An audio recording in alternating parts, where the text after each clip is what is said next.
Yo, what up? What up? What's up? What's up, people? Yo, what up, people? It's Tuesday night. You know what time it is. It's the No Man Fantasy Football Podcast. It's your boy, the Mr. What Up Man. Bringing you live from Twitch and YouTube and Twitter and, oh, I'm sorry, X, Instagram, your mom's heart, your girlfriend's a sweet spot, and everyone's heart because everyone loves us. Yo, welcome to the No Man Podcast. As always, the man at the bottom. Look, before you go crazy tonight, let me just say this. The man who went one more round than the Tar Heels. I'm just saying. My man, Road Reese. He's going to talk a lot tonight, so just be prepared, people. It's going to be a fun night. What's up, Road? We all good, man. Just out here chilling. Ready for another Tuesday night of fun, arguments, and stupidity.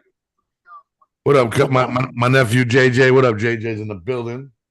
We gotta see who's popping on YouTube. Anyway, if you seen the intro when we started, you saw a new video. We got a new video every week, people. You know that why? Because we got the man that deserves a freaking Oscar, an Emmy, whatever. What do they give away, people? What do they give away? He's definitely getting a no mammy. Let's just put that out there. Video producer of the year, but he ain't no P. Diddy. Watch out now. Jeez. That's right. Too soon? Jay Curbs. What's up, Jay Curbs? I'm chilling. Reese. Mr. What Up, man? How you guys doing? Man, it's Tuesday night. I shaved down a little bit. I had to fix the skin a little bit. I'm not gonna say it, Jared. Don't worry about it. Jared making fun of me pregame. No, go and tell what the doctor told you to do. Go ahead. Yeah, say it. The doctor. I'm gonna say it. Listen, Doogie Howser. Listen, I went to the doctor because I had a little skin irritation, and so the doctor prescribed me some stuff to put on my face. What type of stuff? It was a cream. It was a cream. Oh, so you put cream on your face. Oh, okay. That's crazy. Oh, so you got okay, I'm sorry, Ashford and Simpson over here. Ashy face 1 and 2. Look at one of you guys need some lotion because your skin's cracking. They say black don't crack. But what happened in your case, Reese? Your shit's cracking like the Berlin Wall. Then you over there. And anyway, I love y'all, man. We're having a good time Tuesday night. That's every Tuesday night, 9 p.m. Eastern Standard Time on Twitch. What's up, Twitch? Twitch, we love you. I just want to shout out Twitch, by the way. Twitch, if you're listening, your boys at No Man Fantasy Sports, we love you. Just want to let you know that. Also, YouTube, thanks for the support. We love you. We're growing every day exponentially. We had more than 9 views last week on YouTube. Just saying. Had like 17 or 18. It's growing. Just saying. We got a lot to talk about. I know we got some people running late, because they're scrubs. Except for Wes, because we always know what he's doing. But everyone else that's running late, you're a scrub. We still love you. You're just a scrub. What was I going to say? Oh, we got Final Four. Talk about predictions, right? We got another case of a NFL player trying to be too fast, too furious. You talk about that. We got opening weekend in baseball. My Yankees, baby, recognized. Yeah, you better roll them eyes, son. Roll them eyes, because we undefeated right now. What's up, 162-0? That's what I'm talking about. What you got something to say, Brave Boy, down there? What's up? Okay, I didn't think so. We got about 5-6 games left in the NBA season. So we're going to talk about, how my Knicks are locked in the number 4 spot. Where the Hornets finished. Anyway, moving on. Shots fired. I'm telling you, I'm in that mood tonight, man. The Olympics, Reese. We got the draft coming up. So I know we're excited about that. And look, it's that time of the season. It's that time of the year. That season, you feel the itch. It's WrestleMania season, man. And I know we're a fantasy sports podcast, but we have some wrestling fans too. Not all of us, but some more than others or whatever. But shout out, to all my wrestling fans out there. But also shout out to our sponsors, our real sponsors, the NC Comedy Club, my peoples, Hef, love you, brother. Literally, that's my stepbrother, so love you, bro. And Dr. Drain's Plumbing Service. Shout out to my man John Bird. Listen, John said if your pipes are clogged, just call the doctor, man. He fixes it like the flu, like the COVID. He gets rid of it all the way down. That's why, how you guys thought I was going to say something different. Shout out to Dr. Drains. You did good. You did good. Shout out to Dr. I Drains. still like the whole thing with the throat, like ugh. I'm just saying you gotta give a visual, man. Oh, yeah, that was a visual pause. Okay, so hold on a second. We got a money times buys for. Are you a follower? Hold on. Oh, what's up, Swaggalicious? My man Swaggy. He's in the building. We got Swaggy in the building. We got JC in the building. JC, they're not winning at all. Like I said, I got my nephew in the building, JJ. What's going on? NoMaam Nation. So we got a lot to talk about tonight. I was hoping Drew and Wes would be up here, so should I wait? Like, Yeah. I want to see the fireworks, man. Listen, if anyone knows NoMaam, which you guys do. Oh, I do got a big announcement to make. I'll make that here in a second. Well, hey, we love shit talking in this place, right? I mean, come on. But that we have this, we have a chat going, on our cell phones, using technology to its fullest. Let's just say there was a lot of violence and a lot of hate spread over the last few days due to the NCAA tournament. We're gonna get into talking about UNC, who Wes and Drew support. Shout out to Bro, my man Bro. We got an announcement to make with that as well. He's a UNC fan, and Reese is a Duke fan, lone by himself, but holding it down. Just going, he's just I'm sorry, Snow's a UNC fan as well, but he's holding it down. He's going at, he's like, it reminds me of watching Bruce Lee movies when he takes out the nunchucks and there's 40 guys surrounding Reese, and Reese is like, watch out. He's just gonna take it, everybody. I'm not saying he's taking him out. I'm not saying, because Reese, as a friend, as an advocate of yours, right? There was some weak shit that you came with. I'm just gonna be honest with you. There was some weak shit. I'm not saying they came with some. Not all their shit was solid either. There was some weak shit thrown on both sides. But I hit them with some megaton bombs, and again, the UNC fans show they're hypocrite. But anyway, we'll get to them in a minute. Listen, this Saturday night on B-Box Radio, right? You can catch it here on Twitch. You can catch it on YouTube. You can catch it on, I believe, Twitter, Instagram. I want to say potentially TikTok as well. And it's online. It's an online radio station. Interview of the century, my man Bro, our friend of the show, Juan. He's doing a live interview. He's kind of tell his story, Know Juan for a minute now.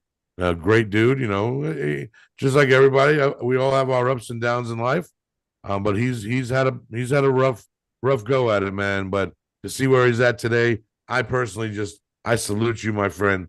You're an amazing dude, and I can't wait to hear the story. And it's kind of cool, like Jared, Juan, and myself. We were talking on the NoMaam Fantasy Sports Discord, the greatest Discord out there, by the way.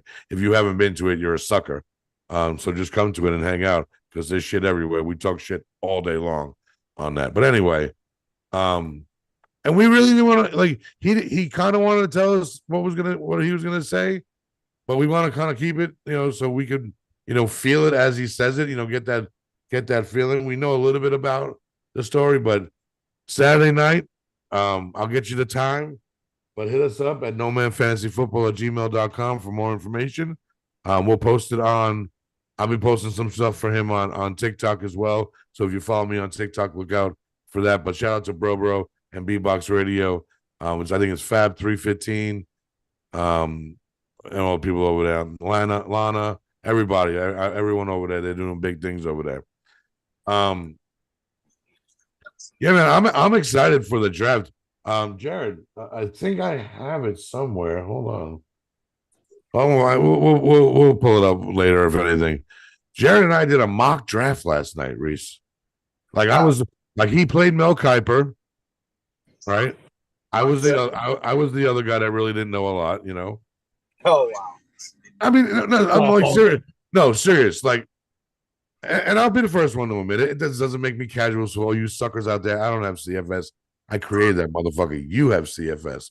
All of you get behind. I see you behind the couch. No, whatever, whatever. We'll get back to you later. But I don't know a lot of players. I know a good amount. I know, and a lot is because the combination of the season and the combine. But I think we did well. I think we did well with our mock draft, which is kind of cool. I look forward to the draft here in the middle of April.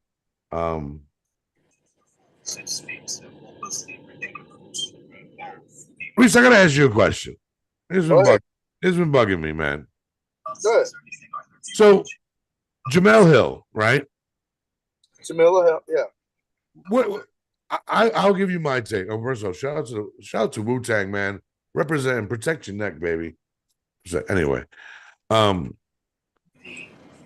give you my take on Jamel. I think she's a phenomenal sportscaster. I think she knows when she's in her groove.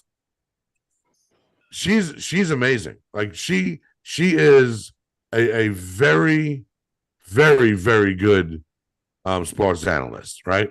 What's your take? I think she's an amazing journalist, not just a sportscaster. I think she's knowledgeable about many subjects other than just sports. And I like the fact that she's not afraid to say how she feels and her opinions without, she's lost jobs at ESPN and other things by expressing her opinion. So I like that too. Okay, but let me ask you this: Does it get old when she brings up the dude? There's no reason for that with the Caitlin Carter comment. That was too off the cuff. Everybody says something you don't like, man. Skipper's been doing it for years. But why does it always have to be race for her? I don't know if it's always race for her, but sometimes it is. With the Caitlin Carter shit, I don't think it was necessary. There was no reason for it. Caitlin Carter gets the respect that she deserves because she's a badass basketball player. We agree. Okay. And so I feel that a person of Jamel's level, who is an amazing sports analyst, she kind of nullifies how good Caitlin Carter really is. You just take that off. No. I'll stop that right there. Nobody nullifies how good Caitlin Clark is. No, but you know what I mean. Not nullifies, but she diminishes how good of a ball player she is. Let's just get to it. It's because of Angel Reese. Okay. And I'm sorry. Angel Reese isn't even the best big in her conference. I can't pronounce her last name, but the Camellia chick from South Carolina, that chick's different. She's probably the best big in that division. I'm pretty sure when they played LSU, she bodied Angel Reese all game long. So, this is where I'm pretty sure all of it stems from, is the little Caitlin Clark Angel Reese rivalry. When Angel Reese is maybe the fifth best player in women's college basketball, I'd maybe even take that point guard from Connecticut over her. That girl can ball too. But for me, my top two, it's Juju Watkins and Caitlin Clark. Those two girls, they're right now on the mainly the offensive end of the floor. They're just different. They're different, and there's no moving off of that. I will say, I think my fault. I gotta my entrance. Gotta do my entrance. Was good, John. So before you go though, so before you go, also late, he still is great. There's no debate. You see who he is and who he be. That guy Drew. Welcome to the scene. What's up? What's good, gentlemen? Happy Tuesday. That's good. Chilling. Yeah. So, I jumped in a little late. I will say this. I think the whole race thing is a watered down ploy to try to have this boost for the for the women's bracket, women's college basketball, right? Okay. I'm Okay. hearing a lot of people compare it to the whole Larry Bird, Magic Johnson thing, like it being that type of, connective loop with basketball, which really sucks because I'm a big fan and I'm a big advocate for women's basketball, college and professional. And I think they don't get the proper respect as far as, playing the game of ball. Now, Caitlin Clark, um, girl's a dog. I'm sorry. Reese is a dog too. She has that. She has that ability in her. Last season we saw that, right? Um, but I think the whole race ploy. I think we're always going to see that in sports, just because It creates controversy. it creates controversy, right? And it's what's the word that they say? It's it's tasteful. It gives it gives all the A little spice, ooh, it gives all of the Yeah. spice, right? So which Oh. really sucks in my opinion because it takes away from, especially in the women's conversation, it takes away from the talent, the ability, right? I said this the other night. Women's college basketball has been better in my eyes than the men's basketball. I'm talking about season and NCAA tournament for the past, you can say anywhere from 3 to 5 years. The talent level that we've seen come out, play in the women's college from the females that have been coming from South Carolina, making that transition into the WNBA, right? And so much now that girl Floj, girl is nice.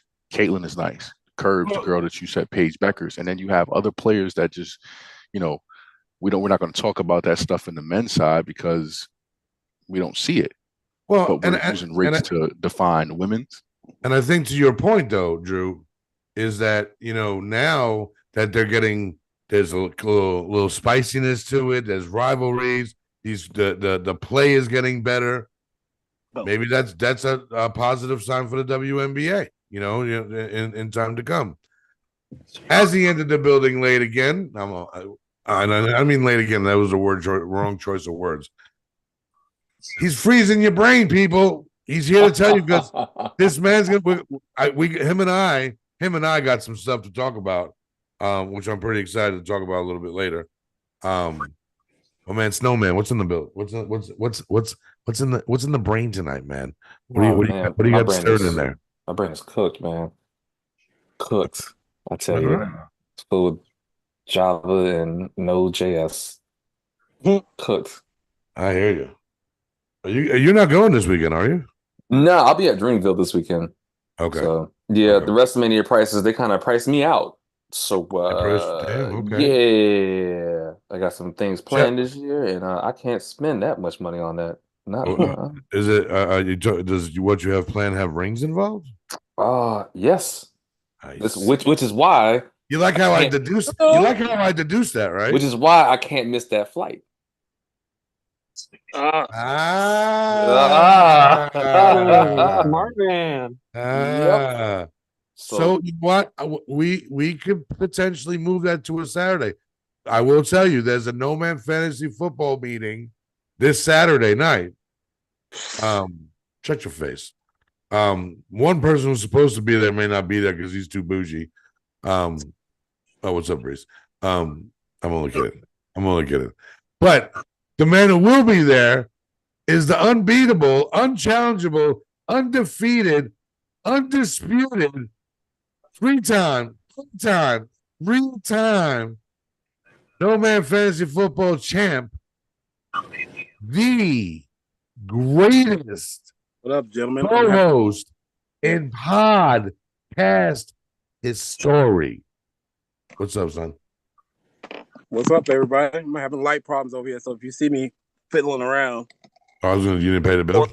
any darker than I normally look. Send me your cash app. Send me your cash app. I got you. People, Wes is gonna put his cash app in the chat.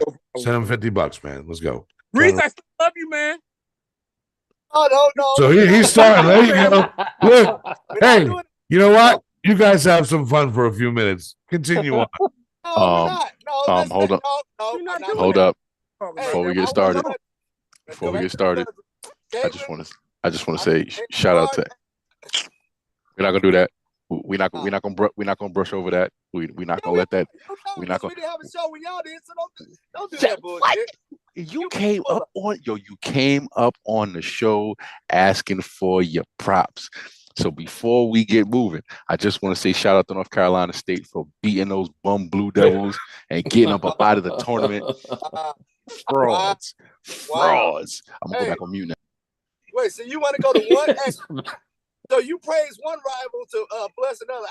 We understand. We know why. We know why.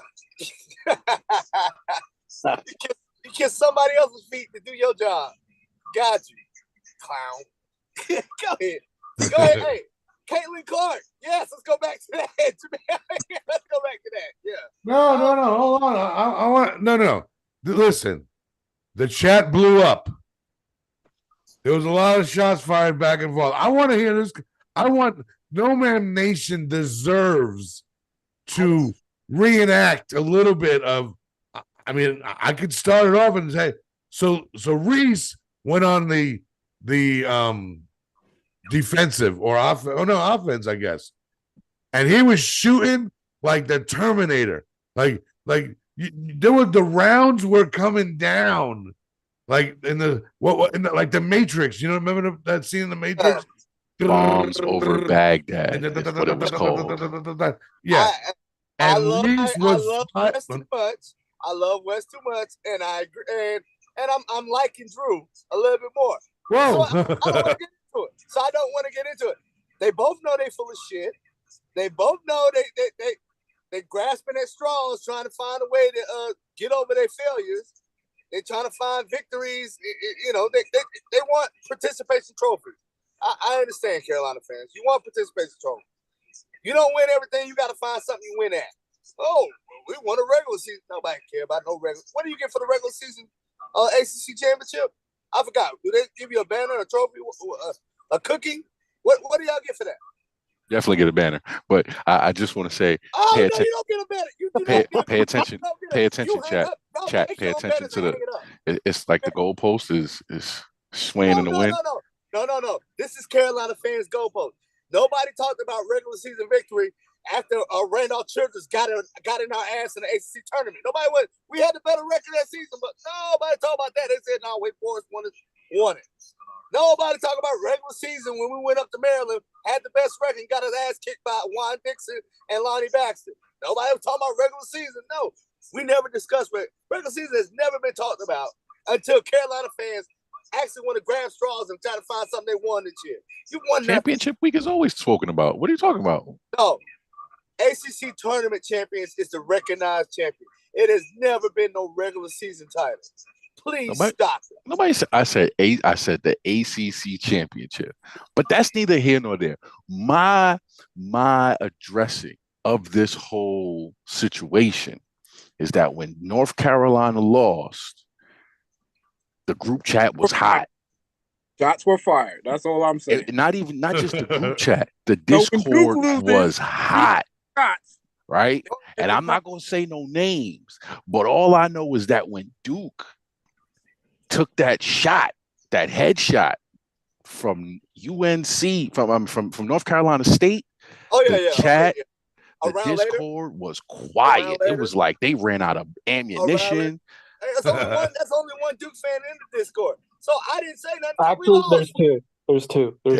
Listen, like I said, it was quiet in the Discord. Like, but because I've already accepted. On the show last week, I said this ain't a good Duke team.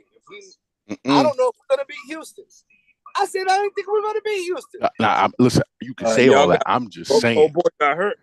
You got it the same way you were standing on business when North Carolina lost. I just need that reciprocation and stand on that business when you lose. You didn't say nothing when y'all lost. So what business? Yes, I did. No, y'all didn't say nothing. I said you were hitting. I was sending you Alabama songs. I was sending you were He crazy. was. Yo, seriously, like seriously. Everything up. Pay attention to the Listen, bullshit, I Chad. was Pay at- attention to the bullshit. You weren't saying nothing. You were. Yo, all I know is I'm sitting at the movies. I went to go see King Kong Godzilla, and my phone is like I'm a drug dealer. My wife was like, "What the is going on?" I'm like, "I don't know. I didn't want to open up my phone at the movie." We get back in the car, and I'm looking, and there's songs from Alabama. Like I'm like, what? Like, and he Reese, like I said, yo, I shot Reese. He was waiting for that kill shot, and y'all UNC lost, and he took it. I was a little surprised that you guys didn't go as crazy when they lost to NC State. Nah, it happens. Act like I it's mean, been there like, before. what's the like? We don't need to, and that's what I'm saying. Like, that's the difference between a Dookie and a Tar Heel. We really don't need to. NoMaam Nation, take notes. Take notes, NoMaam Nation. We let it rock. Heard We here let it first. rock. I took my shot. Bow. It was precise. All I needed was one. Drew was taking a shot he was like the guy in Harlem Nights taking a shot with the little Pika. Pow! Everybody else No, sir. No, sir. I was the sniper in the bushes. I was the sniper in the bushes, and after I took the shot and I made my kill, I did just like that. Pow! That's all. Pew, pew. That's all. You weren't taking no good Whoa, shots. he said pew pew. You didn't sing no NC State songs, no NC State cheers, nothing. I said Alabama. Alabama songs. I don't need to send none of that. You see, you had to do all that extra. I'm just waiting for Cinco to show up. I had to do all that extra. I sent one shot. I said, oh God, something y'all lost. I sent one shot. I said, yo, it's pretty quiet in the chat. It's pretty quiet. It was hush. You were hot for the last 2 days. You didn't say nothing. I stood right on business and was in there. You did not show up for a whole day and a half, partner. Hey, we gotta we was like, I was like, yo, is Reese good? Is he where he at? I can't find him. He did ask if you were good. I confirmed you were all right, man. Oh yeah, he did that. But I'm saying, I was good when I was sending shots at him and he wasn't saying nothing. He was just listening to Alabama songs, I guess. I guess Leonard Skinner. You're a Leonard Skinner fan. Oh, gotta be quicker than that. You were trying to dodge, but you were taking all that. Infinite. All right. Infinite. So my attention now goes to Wes. Wes, did I not call it, Wes? What's that? When they, and this is not a shot at UNC because I like UNC. I like Duke too, not as much as I like UNC, but I'm not part of this argument. When in the ACC championship game, I said these guys gonna make some noise in the tournament. I think they're gonna go far. And you had your reasons as to why you didn't think they would, and they were valid. 5 games in 1 week, and then then in this tournament, then traveling in this tournament. But I told you there's one thing: this team rallies against each other. That game against Duke, when when Burns came in, he was the spark plug that they needed. But I like that Horn kid. Can they win it all? You're gonna have a problem. I think they can beat Purdue. It's gonna be tough, man. Like they play UConn, right? They play UConn in the first. They have Zach Edey and DJ Burns matchup. It's gonna be nice. So they play. So it's Purdue, Alabama, right? No, it's Purdue, NC State, Alabama, UConn. Okay, all right. Okay, so Purdue, NC State, Alabama, UConn. I don't think nobody's beating UConn. No, I don't think so. UConn even had a close game within 10 points. I don't think so. I mean, not St. John. I don't think anybody's beating UConn either. UConn got a lot of grit for a team for their team. They have a lot of grit, and I'm gonna have to say, I'm always gonna play to the coaches, right? Coach has a good thing working for him. He has his guys clicking well. They know their job. They know their assignment. Yep. And even when it it doesn't look appealing to the eye, like, oh, okay, they could lose this game. Somebody steps up, right, does their job, fills in their role, and they piece together wins. They piece together good wins, bro. I mean, when they won by 40 the other night. That's what I'm saying. They start going up by 10. See, you see them start going up by 10, 15, 20. And it's like, God damn, all of a sudden, like, this ain't even close. Just thinking about the Final Four, I'm just going to say men's and women's.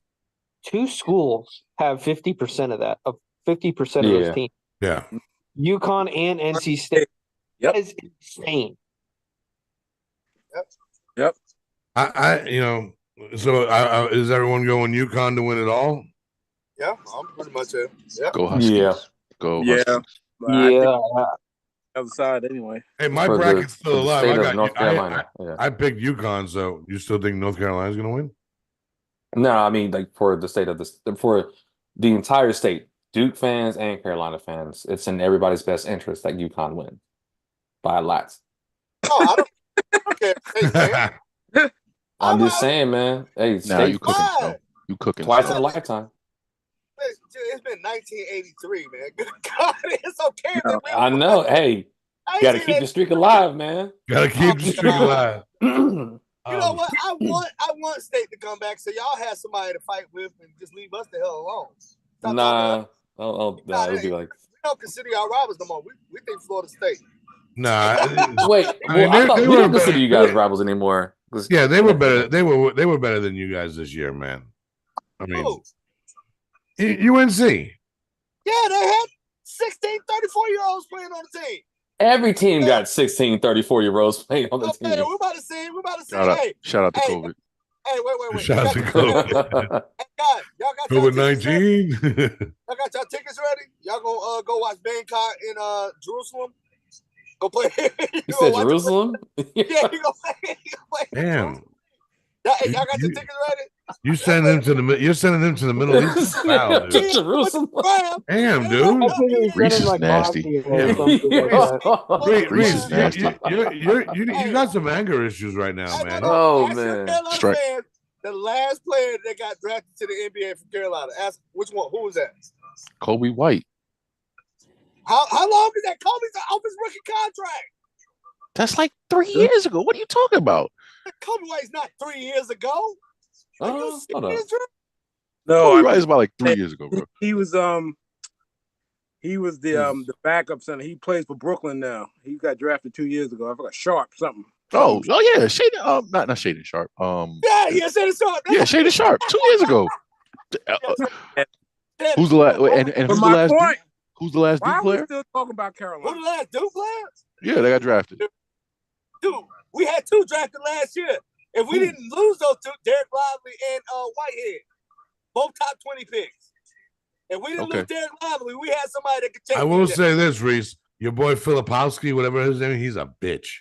Cook, man. That guy is a bitch. Cook, man. No. I'm sorry. I watched that entire NC State game, and he acted like a bitch that entire game. He can't take DJ. He can't take DJ. Yeah, he's right. He's not. He's a wing 4. He's not a center. The other dude kind of cooked him as well. The other guy, but anyway. Well, I'm saying he's not a guy that's going to match up. When we lost Derek Lively, we weren't going to win this year. Derek Lively was the guy, our big inside player. Hey, shout out to Swag. Shout out to Swag.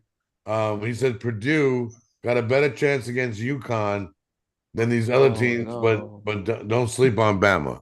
That's shout out to my man Swag. Kelly's in the building. Damn, I came in and people are already pumped. Kelly, because we're always woken up.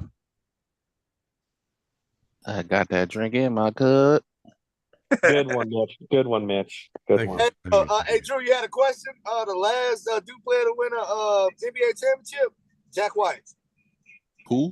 Denver last year. Jack White, Denver last year. Played for Denver. Who?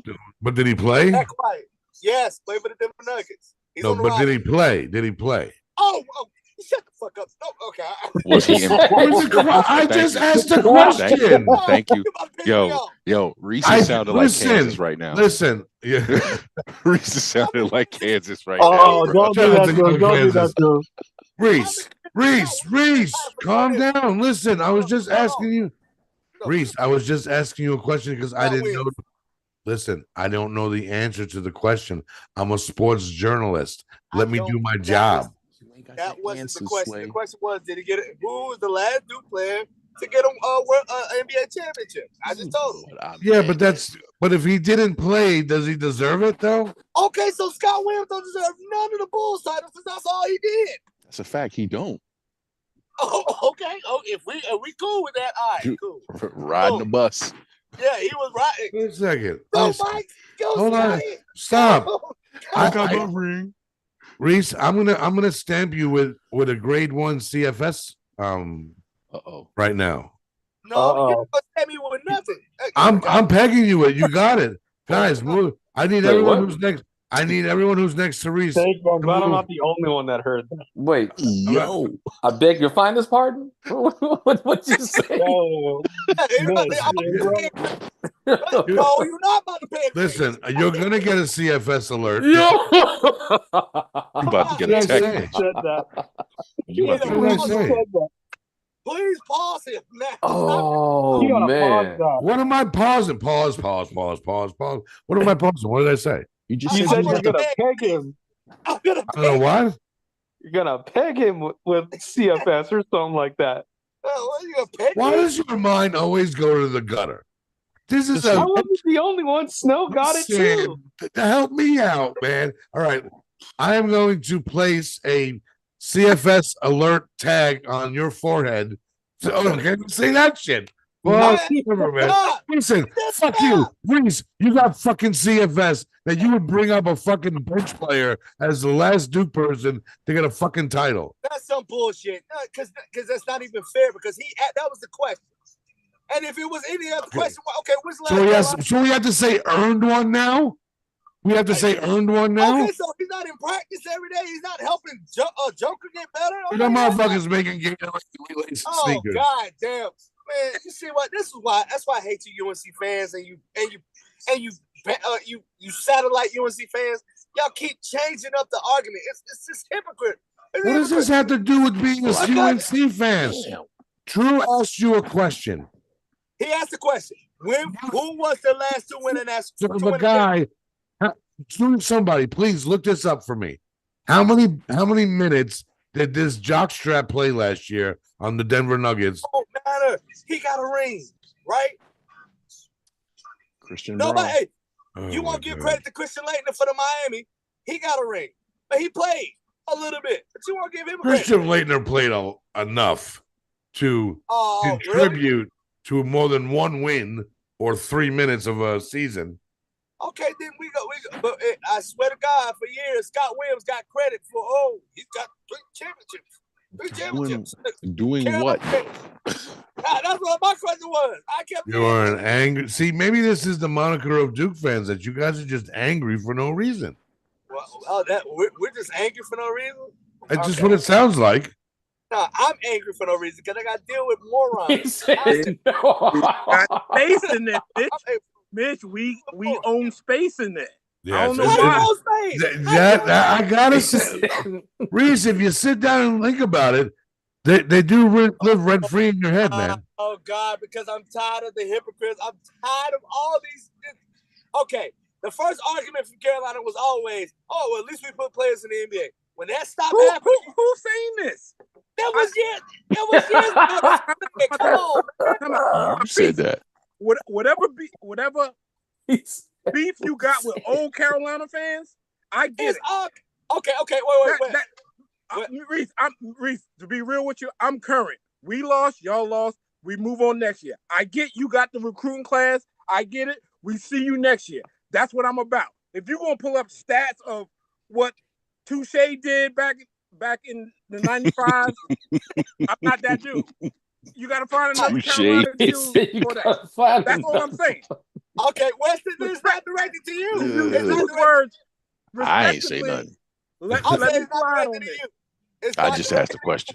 It's not Listen, before we go any further, listen, if you want custom logo, you want some shirts done, I know it's getting warm out, but you think you're a tough guy, you still want to wear a hoodie and sweat your face off. You got the merchandise at the NoMaam shop. You know, just hit us up at nomanfantasyfootball@gmail.com. We do custom logos, we do videos. But hold on, man. I'm plugging. I'm trying to make us some. You got 3 people right now wearing hoodies. You got what? That's You got 3 right. people wearing hoodies right now. Where my hoodie at, bro? Where's my hoodie at? Spicy. You haven't paid yet. You got yours on Saturday. You haven't paid yet. Spicy. It's very spicy in here. It's very spicy in here. But anyway, let's move on. Whoa, can we give we got 2 seconds? Can we give an RIP, Louis Gossett Jr.? Yeah. Yeah, shout out and Vontae Davis, man. Vontae Davis. RIP. Yeah. Yeah, I love Louis. All right, okay. So real quick, Reese, real quick, give me your favorite Louis Gossett Jr. movie. Enemy Mines, the one where he plays the alien with what's his name? Damn it. It's an old school movie, man. It's an old school Enemy Mines, or it's Legal Eagles, where he's the plane, plane pilot. Yeah, See, that was gonna be mine. Legal Eagles was gonna be mine. I'm with that one. Yeah. Jay Curve, you're a movie guy. What was your favorite Louis Gossett Jr. movie? Oh, Couldn't really tell you. You couldn't tell me? You don't. Well, you don't want to tell me. Damn, Curve. No, I don't know. I'm gonna say. Oh, go ahead. Oh, Go ahead. I'm not a movie guy. you're not a movie guy. All right, Drew. I'm gonna go with a off the wall. He played in a movie with Mr. Belushi when he was the principal, and he was the security guard. The principal. The gym teacher. Yeah, it was the principal. Oh yeah. Okay. Yep. We'll go with that one. Okay, that was good. Shout out to Officer and a Gentleman. Shout out to Kelly, Officer and a Gentleman. Right. Yeah, Another good one, Kelly. that's mine right there. I'm with Kelly on that one.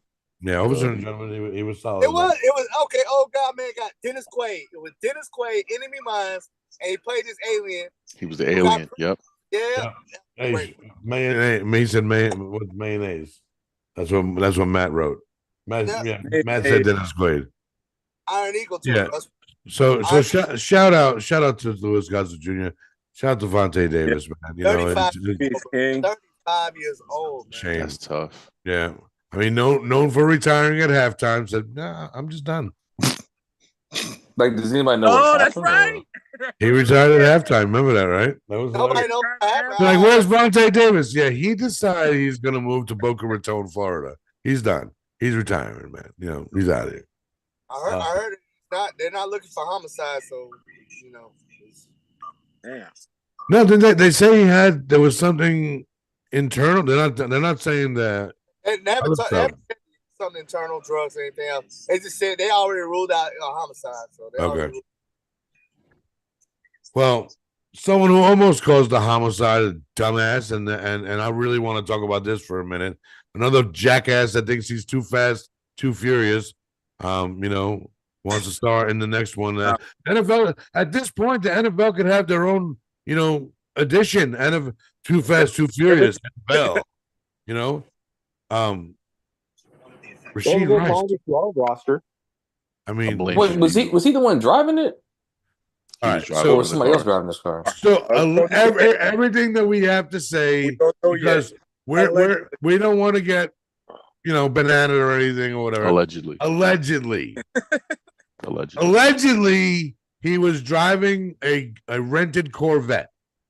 His buddies were driving a rented Lamborghini, and they were doing 126 miles per hour on the highway during the day, or it was early. And of course, they're not, you know, equipped to drive cars that fast. And they caused an accident, 6 cars in total. There's video of them leaving the cars. Apparently, there's video of them putting something in the waistband of their pants. Uh-huh. And allegedly, they were walking on the side of the highway, and the guy filming them said, "Are you guys okay?" And he was like, "Yeah, man." He goes, "All right, cool. Where you going?" And they were silent, and they just walked off the scene. Walked away. Yep. This all allegedly happened on the video that I saw of all this happening. I allegedly saw this video of this alleged incident. And so I'm going to go first if you guys don't mind, because allegedly, shout out to Melly Mel in the building, first lady of NoMaam with the What up, man?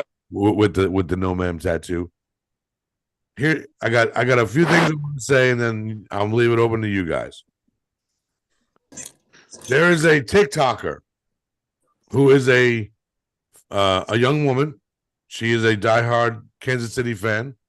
I actually like her content. She typically, she's very opinionated. She ain't afraid to tell you her business, like as far as like give you the business. I always, it's just a housewife or whatever, some crap like that. That's her handle, right? Yep.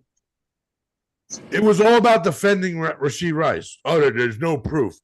Did you not see him walk down the side of the highway? Because I saw that shit.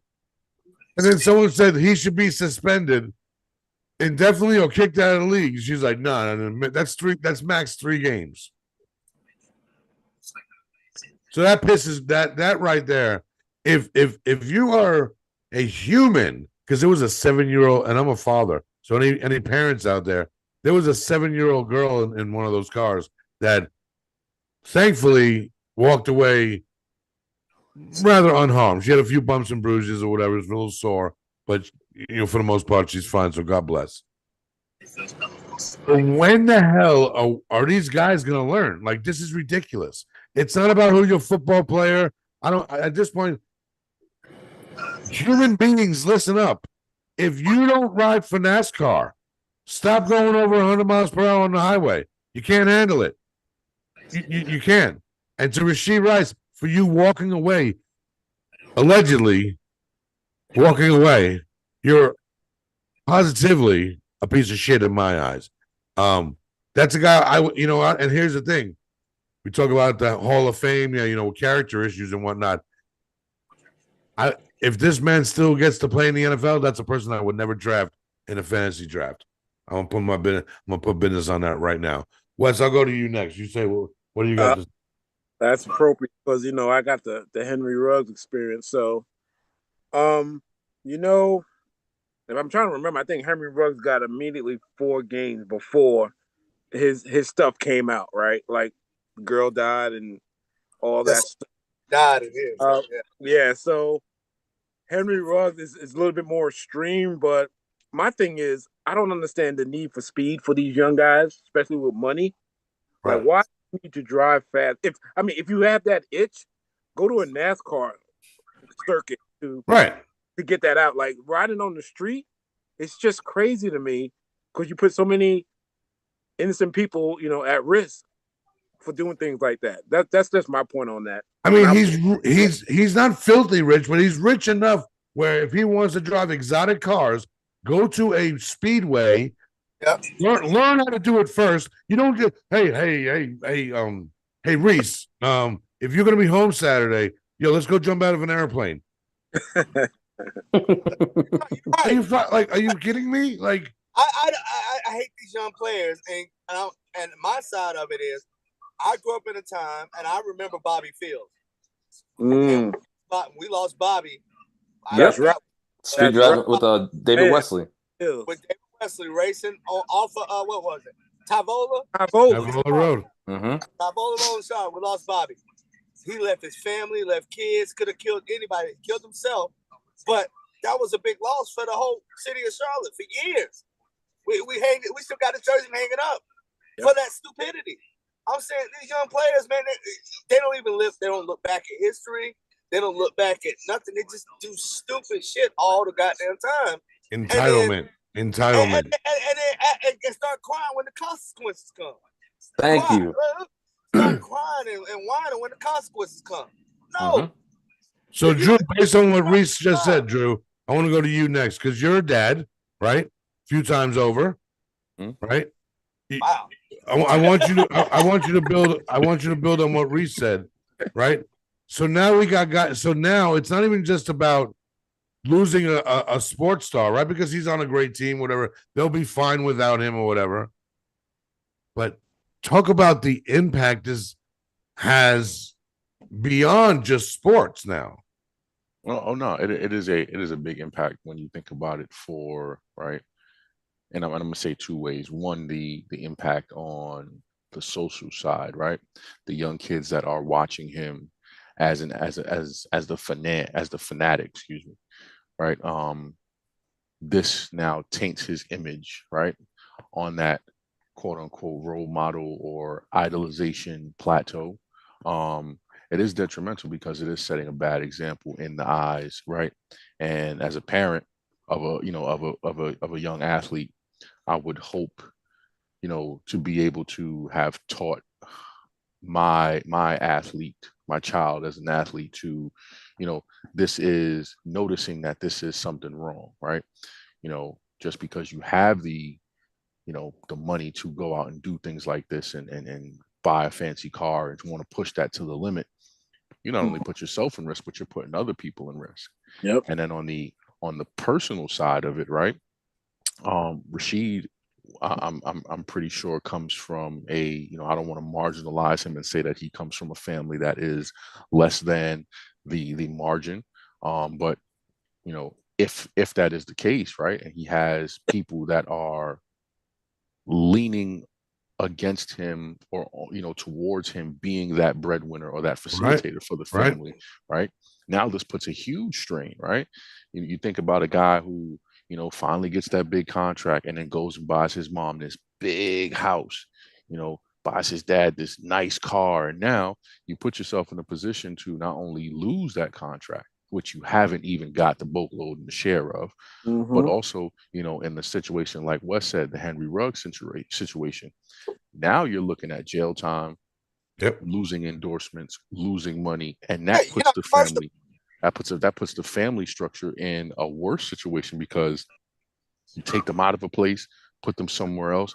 Now they got to let that place go because there's no money coming in to survive and sustain that living now. Now they got to go back to where they came from. So it is a big loss on all levels, and just for his own, right? It taints his image now. He's not commercially viable no more. You can. No. So now I want to go to Snow. Right next to Pat. I'm just saying you could be the guy right next to Pat in all these commercials doing all this shit. Now you know. Well, hold on, Reese. Hold on. So I want to go to Snow now. So now Snow, to build on what Reese was just saying and what Drew said. What's next for this? I mean, in your eyes, I mean, did you allegedly see the video? I did not see the video, but I mean, what's next? Is this going to get worse? If I'm at a college and you give me millions of dollars, I'm going to act a damn fool. And you can't tell me nothing because you don't got $1 million. He got $1 million. He got $1 million. You know who don't got $1 million? Not my parents, not my aunts, not my uncles, not my cousin, not my grand. But no, I'm acting stupid.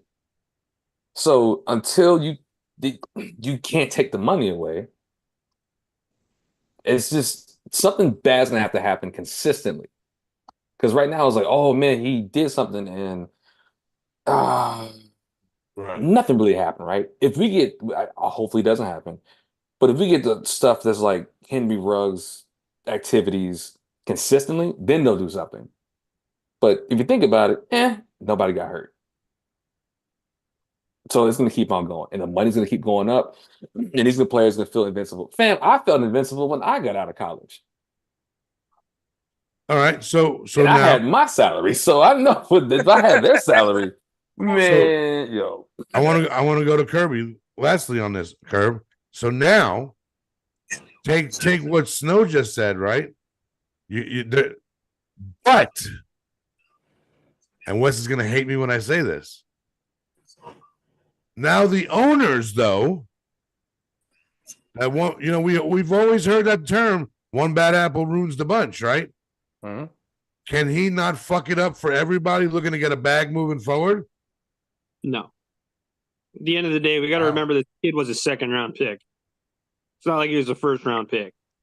So really, he didn't get a bag like a first-round pick. He won a Super Bowl. He was a reason they won. Part of the reason they won a Super Bowl. Yeah, but last year Juju Smith was the reason why they won a Super Bowl. I mean, like I've said this before, any receiver in that system, he's made garbage receivers look good at times. It's not. It's to me, it's not about that. I think the point I'm making is now a guy that is so a guy who compared to who was already like Ruggs got his deal right, and then he did what he did. This guy's. I think Ruggs was still on his rookie contract. Was he still on his rookie contract? Yeah. Okay, Yeah, He was still on the rookie contract. The difference then of a guy that gets a bag and then does something like this to a guy that's going to be asking for a bag. Well, he's got 2 No, more years. that's still not going to affect it. You got to remember, this kid was a rookie.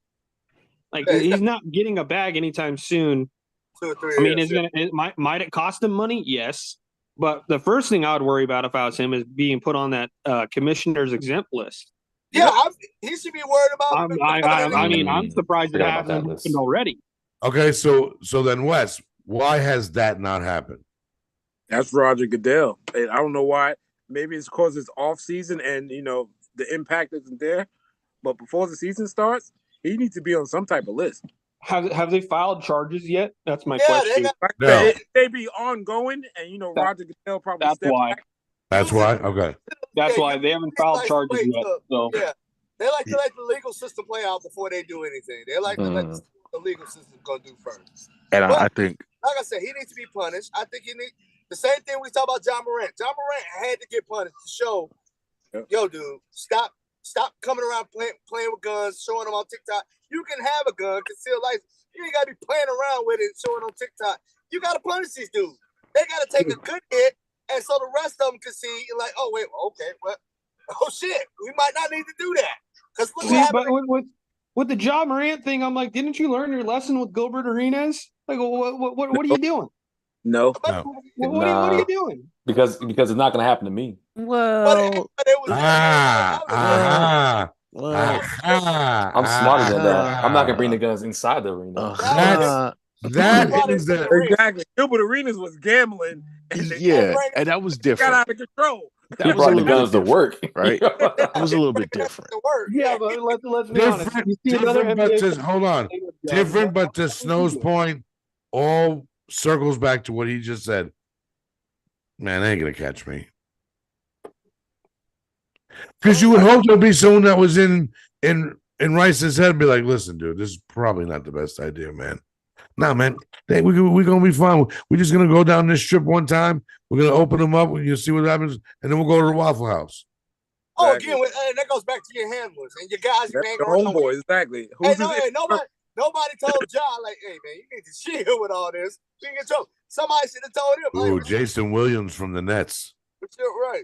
One guy saying, chill, dude. Chill. I think so somebody said this about John Morant. People like, yo, man, John needs better friends around him. And then I think somebody else said, nah, Ja is that friend that you shouldn't be around. Like he's the issue. He is the issue because he's a wankster.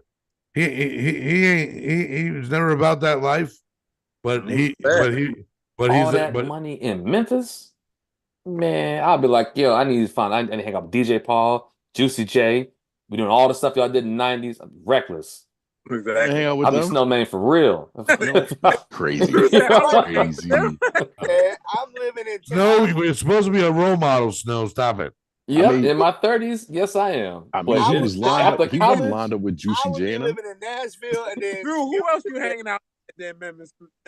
Listen, you hanging out with Yo Gotti, Moneybag Yo. Yep. R.I.P. Unless Mike Jones is in Mike Jones. They in a war right now. Okay, you don't want to hang around them right now. That's who's popping. That's who's running around with the guns and all that in Memphis.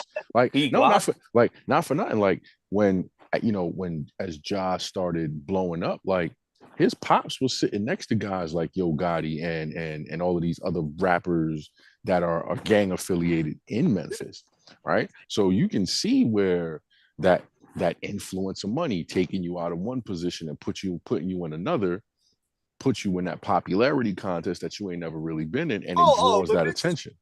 Drew Mitch is right. Yeah, he's a Wayster. Boy from South No, Carolina. true. Yeah, and then you want to go, you want I'm to not hang gonna with say the true, gangsters I and don't act like the gangsters. Come on, bro. You I ain't mean, a part hey, of it. money I've only gets you seen, places, bro. or I've only heard of one person actually doing that, and that was Maradona when he went over from Argentina to Napoli, where that's where some of the mob was, and he was doing coke and playing soccer, and then partying with them, like with the mob after. Yeah. Oh, but you can't move away from the mob. They live in the nice neighborhoods too. This dude could move away and be in a nice neighborhood, but he in the hoods of Memphis. The most dangerous spots in Memphis. He over there hanging out, getting cookies and In McDonald's. Orange Mountain, talking about something. It's a party in my city, yeah. No time to call like this. Hey! Like, dude, really? But yeah, so Rasheed Rice, I think I mean I agree. Before the season starts, before camp starts, hopefully sooner rather than later, he gets put on some exempt list and he's done for the year. I don't think he'll get a year. I think it'll be about I 4 or don't think 5. he'll be done for the year. He'll miss a good amount of time though. About If 4 or he 5 games every season. if he doesn't have any major charges brought up against him, I think Oh, the he max had. that we're gonna see is maybe 6. Here is the problem, and shout out to my wife who always says this. 10, 15, 20 years ago, yes, there's video. There's video. Remember what happens in the NFL when there's video, Ray Rice? Even Wait, still, don't get speed. even still, There's still. video of Kareem Hunt, and he still plays in the league. Hold on, even still, he turned himself in, right? Has he turned himself in? He didn't go on a long hiatus, and last that I heard from a report was that he is actually cooperating with the police in regards to the investigation. And the only other thing that he has said is that he will pay up front for the damages caused to the vehicles. I'm not sure if that's just the rental vehicles that he was leasing or if that's all the vehicles in the accident that were involved in the crash. But either way, like I hear that, and that's fine, but that should not. He walked away. That's a misdemeanor, though. It's not. He didn't kill no. It's not going to be a crime. It's not a felony, dude. He's going to get a misdemeanor charges, and plus, it depends on his history too. If he's a first-time offender, that definitely ain't going to be much to do with that. He might get a suspension. I'd be fired, divorced, broke in like 2 weeks if that should happen to me. Let me say, I think the way the picture we're painting that he's coming back, he's doing the right thing, and I haven't seen the video yet, but Mitch is painting the video as if he was going to leave the scene as if I had nothing to do with it. The fact that he got caught on video got him going down the right track now. You know what I'm saying? Like that's why if he could have got away with it, he would have walked away. The fact that someone got him on video, say, "Hey, where you going?" Now, when the police are looking for him, oh yeah, let me pay for all the damages. Like there's an inner guilt coming out now that okay, hey, like you can't walk. There's eyes on you. Somebody saw this, and you can't just. So that's why, like I said, I'm going to fall back because I ain't seen the video, and I'm going to look it up. But the fact that he's willing to pay for the damages and all that stuff got me leaning. Could be a little bit of guilt somewhere in this. There's a lot of bit of guilt because, like you just said, if look, take the video away for a second, right? They walked away. If there was no mention of video on TikTok, Twitter, and wherever, whatever, if there was no video, you'll hear nothing. They'd just be looking for him because they would be looking for him because the 2 cars were registered under his name. Exactly. Yep. And on top of that, there's video of the guy saying, "Hey, are you guys okay?" And they're like, "Yeah, man, we're good." And then his next question was, "Where y'all going?" Well, what's the crime, bitch? Evading the scene of a crime. Yeah, I mean, what's the crime? It's speeding. It's speeding, reckless abandonment. But reckless endangerment. Reckless endangerment. None of that's a the felony. endangerment to others using they can there's a lot of those. Slaughter, there's none of that. No, he didn't kill nobody. What's Nobody the crime? He walked away from an accident that he caused. again, but we're talking about misdemeanor. It's not a felony. It's not a felony in the bunch. It's gonna be like that. It's gonna be taken if it's his first time. So you're okay with this guy being able to play football this year? Yeah, I think He's Hold gonna on, get hold on. punished. Reese, let me say this. Roger Goodell don't play that. He don't care what. Nah, I disagree with you. No. Look what he well, the did with playing Zeke. union ain't gonna. It's not just gonna be Roger. He's got to go. I know, but look what he did with Zeke. Zeke got suspended like 6 games. So that's what I'm saying. I can see about 5 or 6 games. That's what I'm saying. It ain't gonna be no whole season. Wow. No, no. Yeah, he's not gonna give him a whole season. Wow. Well, why don't we use our most recent suspension along those lines? Look what Alvin Kamara got this last year. Yeah, he got 4. He got 4. And Yeah, they he got had four for like this. beating the crap out of somebody. He got 3 games for Ooh. a fight. 4. It was 4. It's 4 4 games. games, and they Four. had video of him stomping somebody out. But he was still. They but- got a video of him crashing a car at 106 That's what miles I'm per saying. hour. Well, actually, And they And go wasn't- Kamara 4 games, Yeah, I but think- no charges were brought up against Kamara. Right? and he was in Yes. trial. He was in trial. Yeah, he had to go to Yeah. trial. because the thing with Kamara is he did that during a work trip. That was a Pro Bowl weekend, I believe. Mhm. Yeah. So he did this on the company's dime. Company. And down. also too, I'm blown away because here's the thing: if you were involved in that accident, you'd be saying something totally different. yes. I If somebody's yes. But the thing I'm is, saying he's only gonna get 4 games. but kind of going back to what Wes said, Yeah. this happened at a time where we got I think it was drafts coming up. Yep. Off season, preseason. And there's so much stuff in between. They can like kind of push this on the rug because nothing really happened. Somebody hurt. Something did happen though. Yeah, something yeah. happened, but nothing permanent happened. Yeah. And it I- happened in a time where nobody's really talking about it. Yes. So It's. I it's think not if this the would have happened during the season. preseason, Yeah. different story. Yeah. Exactly. So And it's like I'm sorry, fellas. You know I love y'all to death, but it's very sad to hear that only like unless someone died, we're not really taking it. No. No, and- Well, and- that's not how I what look I'm at how saying. the yeah, and NFL by does no it. means am I saying that. We're just we're using the context and situation, what we know, what is going on, right? Compared to other situations that have happened, right, and have had some detrimental facts, detrimental issues regarding the facts, right? Just like Snow said, had this been 2 weeks before the Super Bowl, right? Now we're looking at a different spectrum because he's put himself in a situation during a time where granted, he shouldn't be speeding anyway. Anyway, That's rule 1. And 2, yeah, man. like, yeah, right, you're doing it on the team's time frame, right? And more importantly, like you shouldn't be in this position with yourself. On the team's time, on your free time, it don't matter. However, granted, thank God that everybody walked away from this unscathed without any major injury, right? I don't think Roger Goodell with the players union can say, oh, well, he's got to be gone for a year. He's going to pay a nice little hefty fine. He'll probably miss 6 games. They'll still allow him to go to the facility next year, throughout those 6 games, but he just won't be able to play. A couple games. It's a couple games. I don't think they will give more than Alvin Kamara because, like we just said, Alvin Kamara got 4 games and they had him on tape, and somebody actually got hurt. Somebody got beat the hell up. So but I think with Alvin Kamara's situation, because he didn't get convicted of the assault, that's why they had to give him the 4 games minimum. I think that's just the standard I think that's becoming a standard for the NFL, 4 games minimum.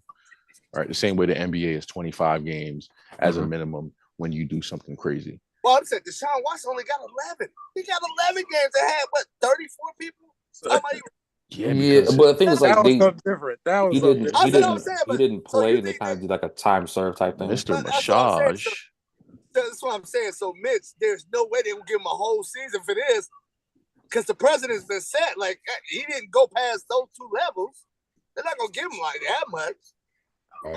Sorry. Also, too, like one more thing. I guess just so we can all kind of keep in mind, the NFL cares about how it looks more so than what actually happens. So it's a horrible look that a guy who plays for the NFL, who just won a Super Bowl, walked away from a 6-car accident that he caused. That is detrimental to the badge. If that happened to you, or me, you're really taking it personal. I'm not taking it personal. Stop. Question. I'm not taking it I personal. have another question too. No, stop. Hold on, Snow. All right. Bullshit. I'm not taking it personal. You are. No, it can happen during the season. So I'm saying, what kind of embarrassment? We're talking about it now, but it's really not that big. No, I'm not taking. It is a big deal. He could have killed people. Why am I the only one saying that? That this man almost could have. This guy could have. Didn't know, but could he have killed people? Yes. And so we're having a. Hold on a second before you rebut. We're having a much different discussion if, God forbid, something bad happened. Exactly. Right? But yeah. But listen, if you look at a line, right, it could have happened to what he was doing. So do we reward him for not killing somebody? No, we're not rewarding him at all. No, that's not a reward. That's not a You're reward. rewarding him. You're rewarding him by allowing him to play in a sport that he gets paid for by doing shit recklessly. Again, if any one of us does happen to, we'd be sitting in a jail cell right now saying, oh shit, there goes the rest of my life. So, all right. So, Mitch, by that standard, then by that standard, you're saying even if it's almost something that happens, they should be done, right? So, like, let's just look at the opposite side of the spectrum, right? The whole betting thing with the kid from Detroit, right? He missed a year for betting, right? Right now, we're talking about betting, though. We're talking about betting. Hold on, Harold. Hold on. He's doing something illegal to the standard of the NFL. Not only is he doing something illegal to the standard of the NFL, he's doing it on NFL property, in the locker room, in the facility, right? That is against the rules, right? The same way it's against the rules to do anything illegal or damaging to the shield as a player, right? Right. Correct. Now, with that being said, he got a year for that because he was breaking the rules in-house, right? So you're saying that because he broke the rules, he was doing betting, he was online gambling, he shouldn't be playing anymore because he's actually betting on his own team and percentages of wins. So Drew, I will rescind one thing I said earlier. Mm-hmm. I am taking it a little personal, okay? Because I have been in car accidents where I've almost lost my life.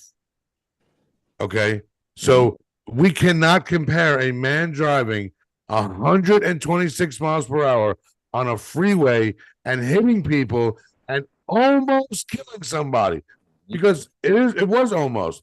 If the angle came in a little bit different, or if it pushed a car into another car, or went into me, what I'm saying is the potential of death he could have caused was there, and that should be something that is taken into consideration for his suspension. Okay, because again, he's a public figure, irregardless public figure or not. You, if you break the law that way, it almost and potentially could have killed somebody, there has to be ramifications for that. And there will be. But I'm just telling you, realistically, it's the precedent. It's already been set. It's not going to be seen the way you think it should be seen at this point. I don't think. I think the precedent's been set. His crime is not going to be seen the same way. The guy got a year because that messed with the credential of the league. Where the league, somebody does this. He walked away, Reese. He walked away. Mitchell, you're going too far. He may have. So what's Cam Sutton again? What did Cam Sutton do? What's the difference? He's getting a misdemeanor. I'm being real honest with you. It's a domestic dispute. He's getting a misdemeanor charge. You know what? And Cam might get worse because that's just the biggest issue. Because now he's the second, third, fourth, fifth person to beat their woman. Yeah, they're gonna look. That's embarrassing the league more than people car racing down the street. I promise you. So the league will look at that more seriously and say, "Oh, we got to get you." Please don't diminish it by saying car racing. He was racing and caused an accident. Recklessly driving the car. But right now, that's not the number one topic of the league. We love women. So now domestic violence is. So now we're going to kill all domestic violence and we'll push this to the side. Now, if racing, but if reckless driving becomes a big issue, then they will get the punishment. But right now, that's what happens. The NFL loves dogs. Yeah, I have one. I have one more question too. Yeah. What if the name was bigger? Let's say if it was a quarterback. Jefferson. Oh, a quarterback. Go ahead. A quarterback. Do you think it would be like, all right, we need to fix his name because the quarterback's name is not leaving the news? Let's just say it was Pat Mahomes. Okay, yeah. I think it'll be. I think it will be a lot worse than what it is now. Nope. Yeah, I'm sorry. I'm sorry. You don't think we think be better or worse? Call me nasty. Call me nasty if you want to, but Allstate. I mean, not Allstate. State Farm. Jake from State Farm got him. So yeah. Shout out to Jake from State Farm. Shout out to Jake and his khakis. Yeah, Pat would get away with it, but it's a bigger story. Yeah, they would have to do something. This is really not embarrassing. All right, so I'm gonna feed off of old guy Matt. So you know what, Drew and Reese, I'll agree with you guys. 6 games, right? He should. Why not be released like Cam got? Huh? Like Cam Sutton got released. I told you, domestic violence is the new. Release him. Is that not the right thing to do? The Lions released Cam Sutton. But Cam Sutton pushed a woman out of a 3rd-story window. That's a little different. And went on hiatus for 3 weeks. That's a little bit different. Rasheed Rice hit another car at 126 miles per hour. Mitch, one is intent, one is not. Okay, what tried it? He was just racing. He was doing some stupid shit. All right, so look, hey, listen, on Saturday, I want you to stand in the middle of the cul-de-sac. I'm going to come down in my car at 100 miles per hour. I want you to take that shit head on. Let me know how it feels, man. Pause. Okay. Hey, I want you to come at the top of my house and let me throw you out the motherfucker and see if I don't get arrested for it. Okay. Both are crimes. Both should be both are punishable. Y'all be walking like mankind. I'll say this right now. One. I'm in WrestleMania mode already, sir. I'm sorry, man. One is intent, one is not. God, I need footage. I need videotape footage.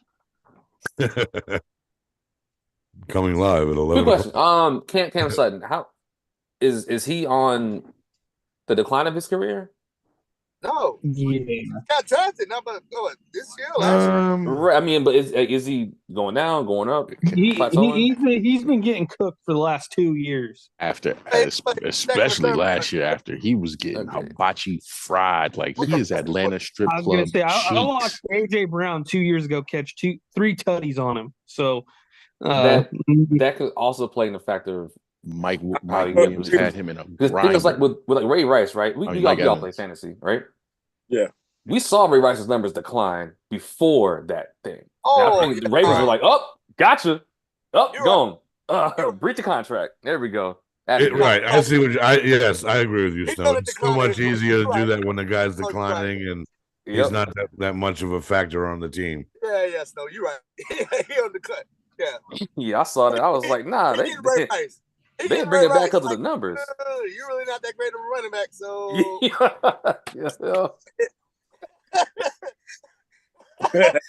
Okay, so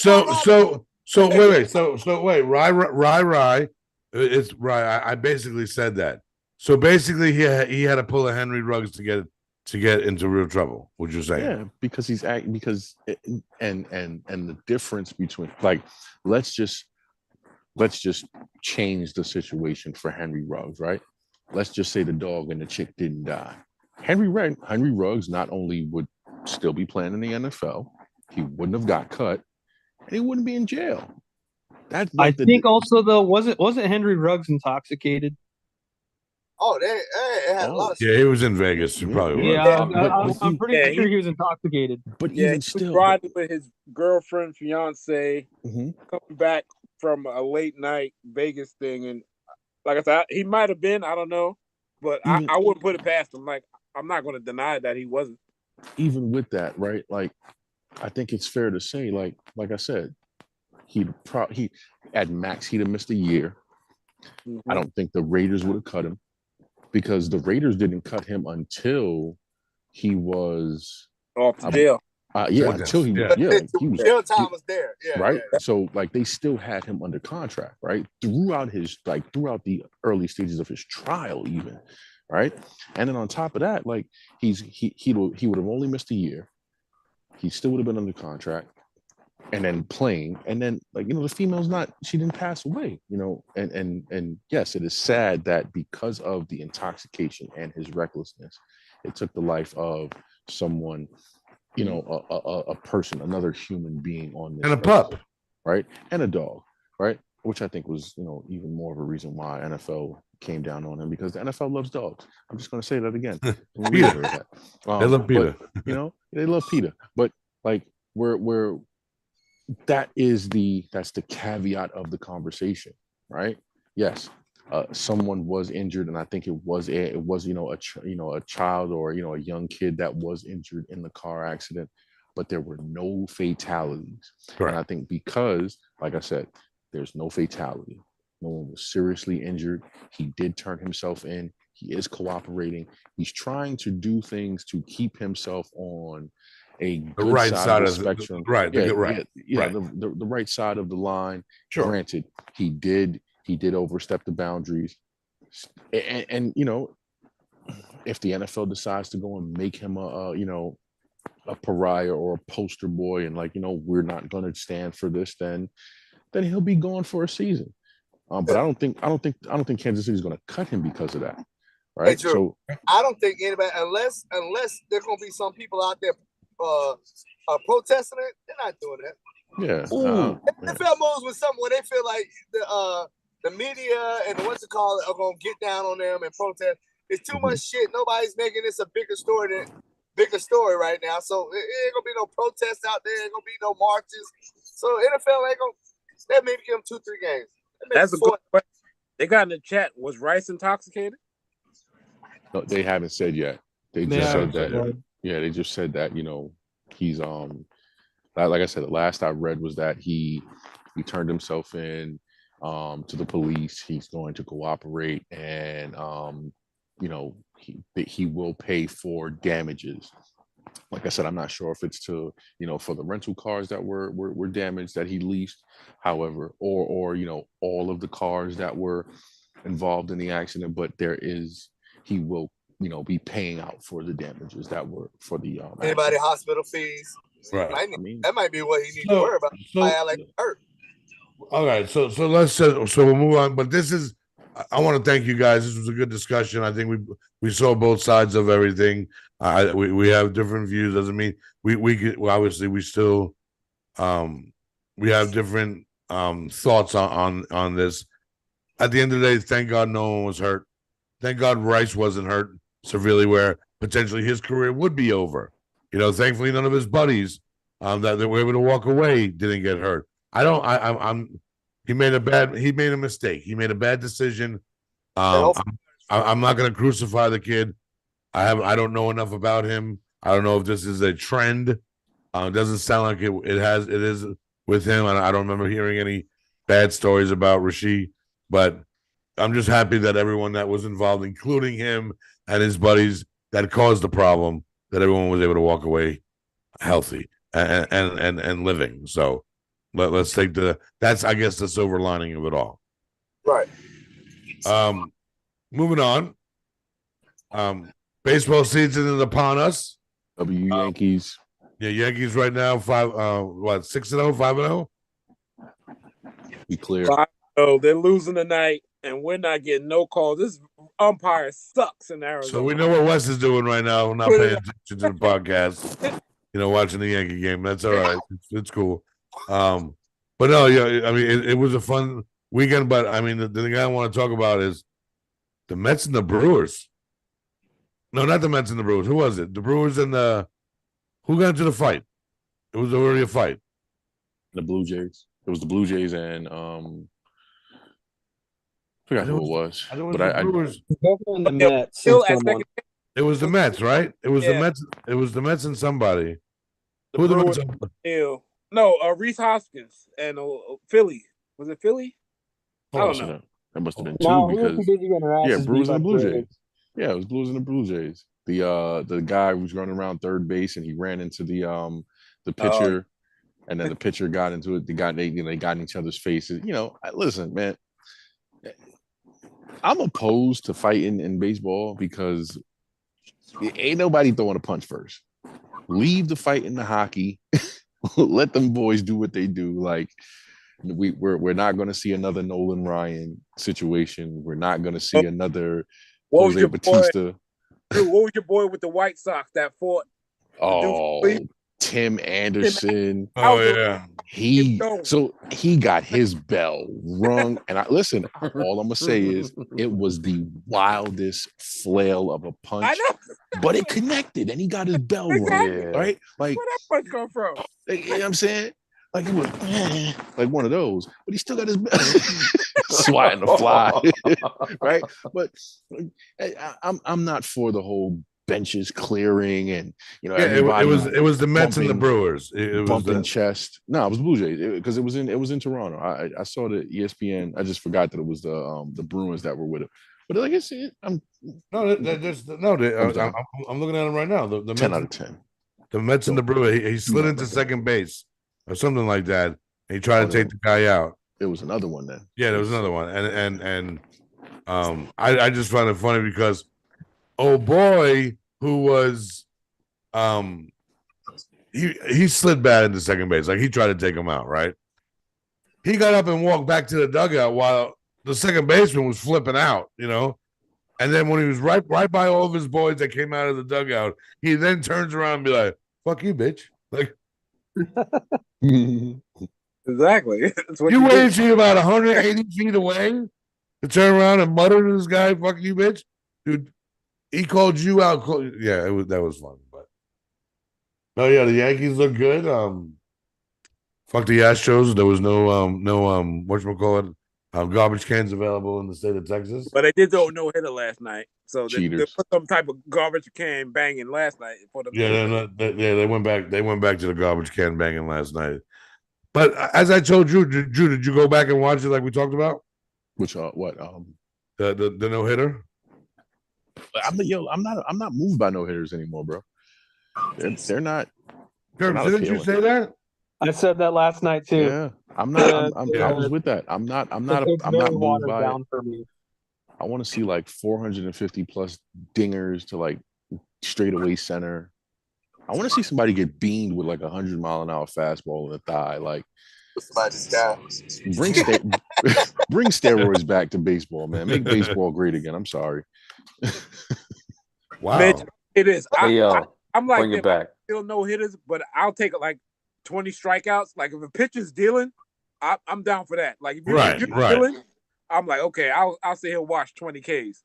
Yeah, he did not have 20 Ks last night, and the batters he was facing were swinging at garbage anyway. So, yeah, I wasn't impressed by it. But so far, good start to the season for the Yankees. What are the Reese? What are the Braves' record?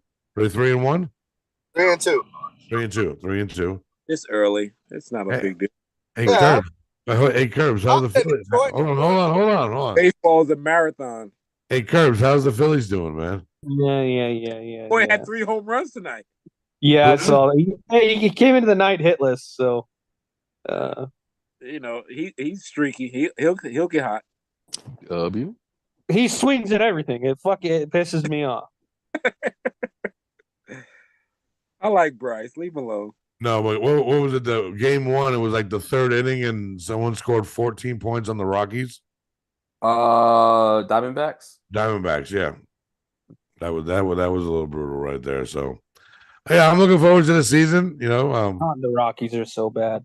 They are, So- and the air is so thin up there. You can hit 500-foot home runs with just little easy shot. So, we'll keep an eye on that. We'll definitely report back to that.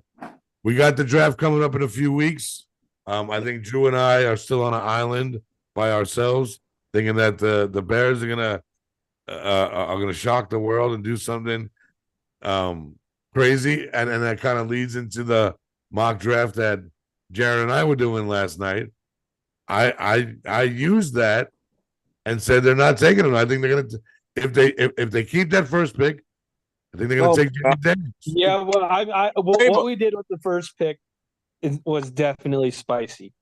That who'd you go for? Yeah, Come on, spill it. we took Jaden Daniels. I'm not mad at that. I'm not mad. I took Jaden Daniels with the first pick. I'm not mad at that. Listen, and it pains me to say this, right? It pains me to say this because I saw his pro day today, right? And I know people, watching the pro day really doesn't define much, but I saw Drake May's pro day. And if I had to grade the pro day that I saw between Drake May and Caleb Williams, I'm giving Caleb Williams a 6.5. I'm giving Drake May a 7 because he threw like 60 passes. Yeah, he was throwing all day long. And he was slinging the ball. Now, granted, do I think that he is number one worthy? No, I don't. Right.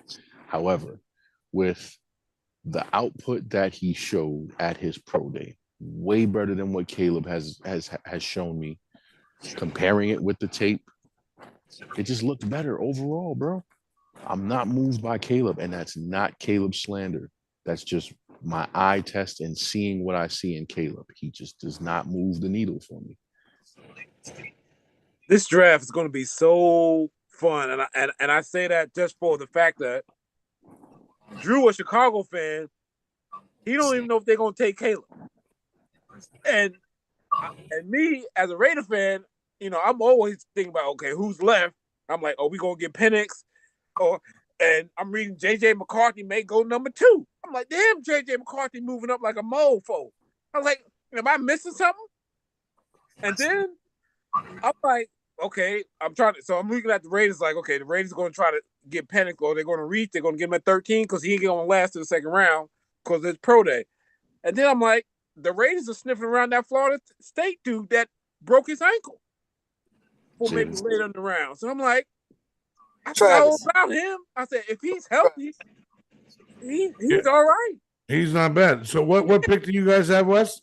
13. 13. Okay. So like I said, I think we got to move up, which I think that could happen, but depending on the price. See, I would have loved maybe next week. Curbs, let's do it next week. We'll set it up. We'll do a mock. We'll sit here, the 6 of us, whoever else joins. We'll do a mock draft.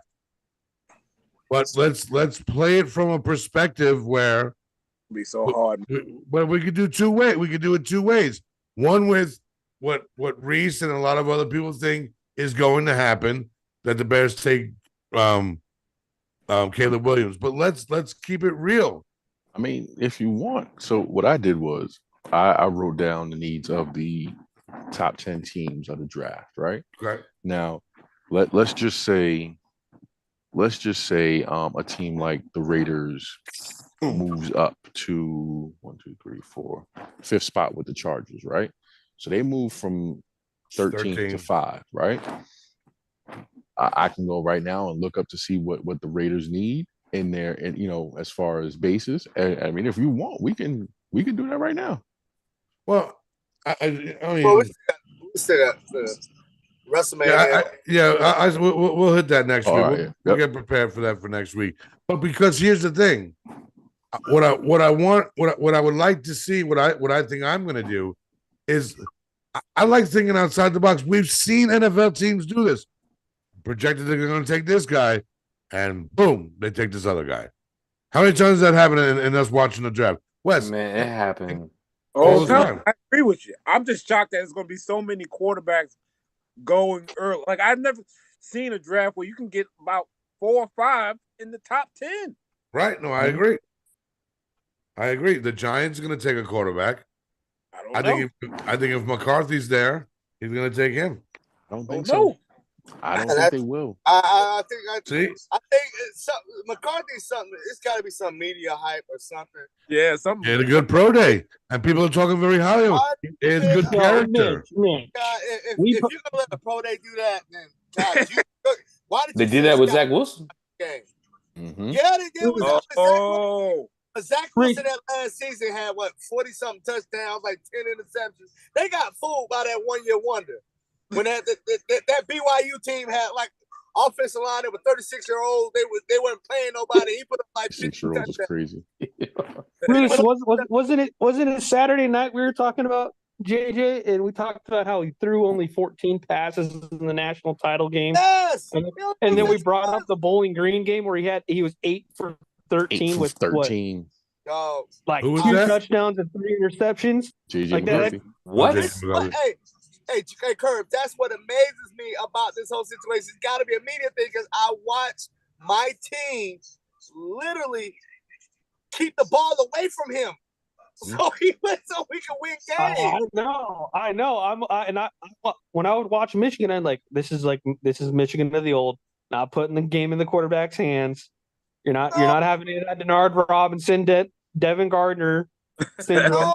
You're just keeping the ball out of their hands. It was Corum and what's got the other running back, and it was just back and forth. Then every once in a while they'll let him do a rollout and make a play every once in a while. But I'm saying even Roman Wilson, should be a top receiver, is not going to get drafted high because he didn't catch a lot of balls. He didn't put up a lot of stats in college because JJ was his quarterback. Forgot to say pod. It is what it is. So yeah, so we'll prepare for that next week. Anyone that's in the chat that wants to join, we got Ryan said he goes, I like to be on the panel for that. Well, stop slandering my Yankees, punk. Maybe you'll get up here. I mean, he would be nice help with that jet stick. You and I last night, we didn't know what to do with them. Yeah, we didn't know what to do with that. Hey, Mitch, before we leave football and go to wrestling, I do want this question for all you guys, all your teams, all your private teams. I was looking at something. I heard a question on the show, and I'm like, the 3 players, if they have an all-pro season, makes your team great. You're happy, you're good, your season's good. And then the 3 players, if they have an all-pro season, that makes you feel like, ooh, that's going to hurt. That might be a problem. For each of your teams. We got to pick 6 players? Yeah, well, you can say, let's say 4. Let's say top easy. 2. Top 2 players. I actually want to question. Well, you're on the Panthers, so I mean, you got a lot to choose. Well, I think if Joe Burrow has an all-pro season, y'all win the Super Bowl. I think y'all are Super Bowl contenders if he has an all-pro season. Well, you talk about your Panthers. I'll talk about my Bengals. Buddy. That's what I'm saying. But we can question. That's the show. Go ahead. So whoever go first. Drew, you go first. For the Bears. I don't think know who the quarterback is. yeah, I'm not even worried about that. So I think we addressed our 2 biggest elephants in the room as far as like contractual situations this off season. Jalen Johnson being one, we paid him, and then the acquisition of Montez Sweat, we extended him during the season, right? I think looking at that alleviated a lot of alleviated a lot of pressure for Chicago, right? Those 2 players have an all-pro season. And those were our only 2 all-pros from last season. That puts us in play with, that put us in play when you think about, towards the end of the season, salary cap, the extension of the television deal and the extra money that we got, and then not really spending that much money. We still got about, I think it's maybe like 50 or 60, around 50 to 60 million of cap space to bargain around. Like we're not going to go into a hole, next season if we do have to draft or sign someone or pick someone up. So I don't think we're not that much of a jam when it comes to money. It's just putting the money to the right players and who should and shouldn't get paid. So what 2 players from the Bears, if they have an all-pro season, kind of like, now we got to be forced to pay this dude. Jesus Christ. Like that's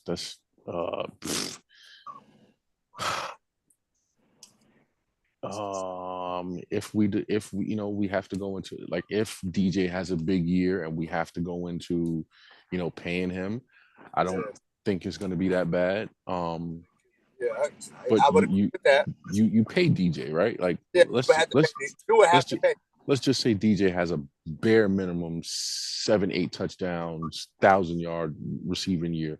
You pay DJ, you extend him, give him another Right. 2-year extension off of whatever he's got, and then Can't- another guy that I would possibly think our other corner Stevenson, young dude. He showed up in some big games, and then you can say maybe Khalil Herbert if he has a breakout year coming off that injury. But like I said, I don't think it's detrimental to the Bears as far as like, damn, we don't have enough money. How do we pay? Like, if Poles has only made one bad mistake this year, letting Justin go. I think if Poles can continue to do the good things and do the right things, he can make that money situation work and pay people accordingly. All right, Wes. Where's Wes? I didn't use my team because I didn't kind of feel my team kind of fit. Like I don't think we have like free agents that make or break. Like so, I keep it simple. If Gardner Minshew mess around and gets us to the playoffs, we're gonna have to pay him. That's gonna be a problem because I don't want to pay Gardner Minshew. All right. So I threw out Dallas, right? Because I felt they got the most at stake this year. Right. Dak is already a top 3 to 5 paid quarterback. However you feel about him, whether he gonna get him over the hump or he not, he's still getting paid that money. CeeDee Lamb is coming up, and the funny thing about CD is he's like third in line because he's got to wait for JJ, Jamar, and then CD's gonna come to the table, right? So he gonna ask for money, and then you got Parsons on the defensive side who's gonna ask for money, and I look at Burns, and the Giants gave Burns $30 million, and I know Parsons feels he's better than Burns. Yeah. So to me, right off the bat, that's like $60 million in 3 plays for Dallas. So I don't know what the cap is. Yeah. But then you got $120 million in 3 players. How much you got for everybody else? But like I said, that ain't my team. To your original question, Reese, it's about if Gardner Minshew shows his ass, I'm in trouble. Because then we're going to have to pay him. But okay, so man, on the other end, what 2 players on your team right now, if they had an all-pro season, you're excited, you're like, oh shit, that works, that's perfect. That I need that defense to come through. If that defense shows me anything being top 10 or anything, I'm excited. Man, Wes, it's gotta be one, it's gotta be a player. You can't just pick the whole squad. It's gotta be a player. The nose tackle we picked up, I forgot his name from Miami. Cause he gonna free up Max and Christian Wilkins. And then maybe Tyree get it together a little bit. Cause he a freak of nature. He just don't know how to play football yet, but he just a big freak of nature. So if that thing comes together defensively, I feel they can be scary. All right. D-line. All right. Who's next? I'll go Snow. Is it me? I want to hear Snow's opinion. You want to hear that stuff? All right. I'm going two that should have an All-Pro year, right? If they have an All-Pro year, you are excited. You're like, oh god. One is Bryce Young. I'm about to say, if that's not number 1 for you, Yeah, number one is definitely Bryce Young. It's got to be Bryce. Number 2 is Derek Brown, because now it's like, hey, it's not a fluke. Everybody gone. It's just you. If you can still have that same production without Burns, Luvu, you don't got Chin back there helping out. Cool. Yeah, we good. We straight. Right. Yep. We got other end. The first one is Icky, because this is it. Because if he fails, Bryce can fail. And if Bryce fails, everything fails. Because everything this offseason was for Bryce. But that's not the question. The question is, if this guy has an all-pro season, it might be a problem. Oh, my bad. I got it flipped. Yeah. If he has an all-pro season, let's see. I don't think we have anybody. I think we do. I got 2. Who? I'm afraid if J.C. Horn has an All-Pro season, we have to pay him. That means he's only been healthy one season. Oh yeah, But now, that's fine. but now we got to pay him All-Pro money. Nah, we don't. You know why?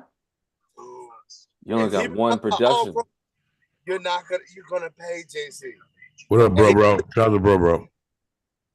Huh? No, get on. I'm shouting out people joining the chat, man. Oh, okay. JC, and I think if Chuba, one of the running backs, have an All-Pro season where you gotta be forced to pay a running back. I don't mind paying Chuba because he was like what, a 3rd round, 4th round pick. I don't want to pay no running back. I mean, I'm okay, but paying them how? You're gonna have to pay him because you got that other dude you got from Philly last year. Miles Sanders. He's already lost his. He might. If they could have got rid of him and got some money out of him, he would have been gone. Honestly, I think he would have been. Miles Sanders is like, Yeah. y'all hired me with no interview. All right, yeah. Let me go ahead and sign. Y'all change your mind. That's not gonna happen. But I agree with you with Bryce. I say number 2 on my list was Jonathan Mingo. As a second year, he has an All-Pro season with Bryce. Oh shit, that means our receiver situation is great. Our quarterback situation is great. I'm like, okay, we're hey, yo, you know what? We can call that combo jumbo shrimp. You know, you hear me? Hey, Chris, have you heard Xavier Leggett talk? No, man, hey, that boy is he's from so the country. South. yo, I can tell That you one boy is thing. from the South. That boy he like My man cut NASCAR grass with a racing. He's machete. country. He drinks Bud Light and Miller Light. Oh That boy my God, country. they're gonna draft him. The Panthers are gonna draft him just on that. Man, I like that though. I like that for the Panthers. I really do. my man sound like Bojangles. All right, Kirby, you Yo. All right. Well, I actually have the 3 I would like to have an All-Pro season for you: Saquon Barkley, Jalen Carter, and Devin White. Those are the 3 I would have thought for you too. Yeah, those are the 3 I would. And then the ones I don't want to have an All-Pro season: Devontae Smith. Yeah, Definitely don't want that to happen. No. He can just stick at barely hitting 1,000 yards a year. Good luck. You can Good pay luck, that Herb. contract. Hey, Good luck. AJ Brown. You can pay AJ Brown. That's the same thing I was thinking. Yeah. Good luck. He can stay That out is there. sad. That is The other sad. dude, the other That guy is I so don't sad. want to see go crazy would probably be Reed Blankenship. Because I don't want to sign him to a big contract either. Why not? Yo, I don't. You are a hater. Oh, hold on. Wait, Kurtz. So, as far as Devontae goes, I think he's slated to have that big year, right? Because if you look at the way the cards are falling, Stop it. No, I don't want to hear it. I don't want to hear it. All right. But you're gonna hear this about Blankenship. Barring injury, what is the bad thing with Blankenship not getting paid by you guys? We're paying a safety. And you need a safety. Yo, I need pass rushers. No, let's not act like Blankenship did not save that secondary when Darius Slay was getting cooked. Come on, big play, Slay. He was getting cooked. Bradbury's getting cooked. Keely Ringo's getting cooked. Eli Ricks was getting cooked. And who was saving? Was getting cooked. Who was coming downhill and actually putting a hit on somebody in that Blankenship. Well, when I watched the Bucks game, nobody. Facts. You're right. But I'm saying I understand what Kirby's talking about because it's positional value. I don't want to pay top safety money. I want to pay top middle line. But you want to complain about your safety play when you get some meat. I don't want to pay safety that much money. My thing is, if I could have a bunch of Marcus Epps, like 2 Marcus Epps back there, I would be happy.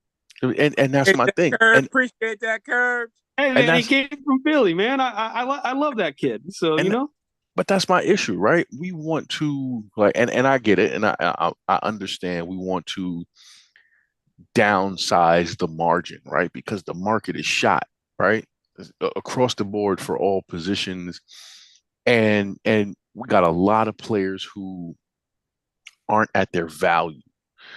But in all honesty, like if it fits your system and the dude has done his job, why not pay the guy, bro? I don't want to. Yeah, I don't want to. I don't want to be forced to pay top value for a position of low. What's it called? Like again, I like what the Panthers did, Drew, but I don't want to pay two guards almost $80 million.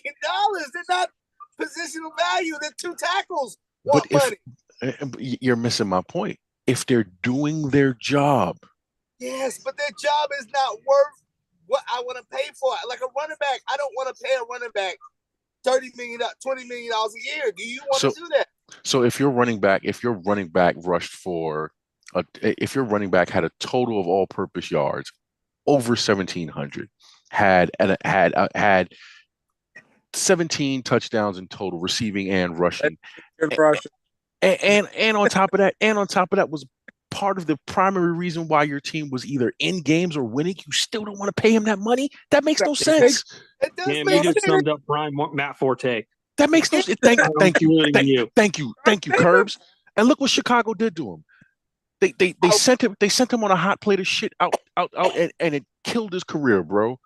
Like that makes no sense. And like as far as like money wise, like you have to bend, if not break the bank, to keep something solid for your team. I think that's why we see a lot of NFL teams fall after winning big or being in positions close to winning, bro. Because we have GMs that just don't want to pay, or like, Jerry. No, I'm not gonna say Jerry because Jerry, he wastes his money. But you got these GMs that don't spend the money where it's needed. But Drew, if that's not where the league is going, if that's not a position, that's like, okay, you're gonna play a power forward. Okay, let's say NBA wise. You'll play a power forward that only rebounds and inside post. He doesn't shoot threes. He doesn't do none of that stuff. He does great rebounding and he does great post moves, but he can't shoot a three. Okay, Just say Andre Drummond. Just say Andre Drummond because that's you just. No, hold on a second. To see Kirby's face when he was talking about not wanting to pay guys means he wants to pay the guys. He lying. Because he knows he needs to pay those guys. You are a liar. A liar. Yep. You sound like a crew chief. Listen, all I'm saying is this. You're full of shit because the guys should get paid. Give them their bags as they deserve it if they help your team win. Period. So now I'm going to move on to the Bengals, and I'll go a little different route for you, Reese, because I do love the question. The question's fire. So good job. Congratulations on that. Thank you for that. Whoa. Mitch, I'm going to quit that. I'm going to post that. Mixon. When they paid Mixon last year, you thought you were okay with them not paying. They didn't pay Mixon last year. He took a team friendly deal. He took a massive pay cut to stay there last year because he knew that if healthy, that team would go back to the Super Bowl. This is who I want. Who I think if combined with being healthy, everyone's staying healthy. Yeah. If these two guys, both on offense, have all pro type seasons, the Bengals run away with the AFC. That's what I was thinking. Chase Brown. The running back? Wow. The running back. I wasn't thinking that one. That's a good one. And Trent Brown. The left tackle. The left tackle that we just picked up that Kirby can't stand. Yeah. If you protect Burrows and get a great running game, yeah, I can see that. That's great. Now on the defensive side, I am going to say this, and yes, I am a Cam Taylor-Britt glazer because he is that good. Cam Taylor-Britt will contend for cornerback of the year. He's going to have that kind of a bounce back year. He's healthy now. He's hungry. That secondary is not to be played with right now.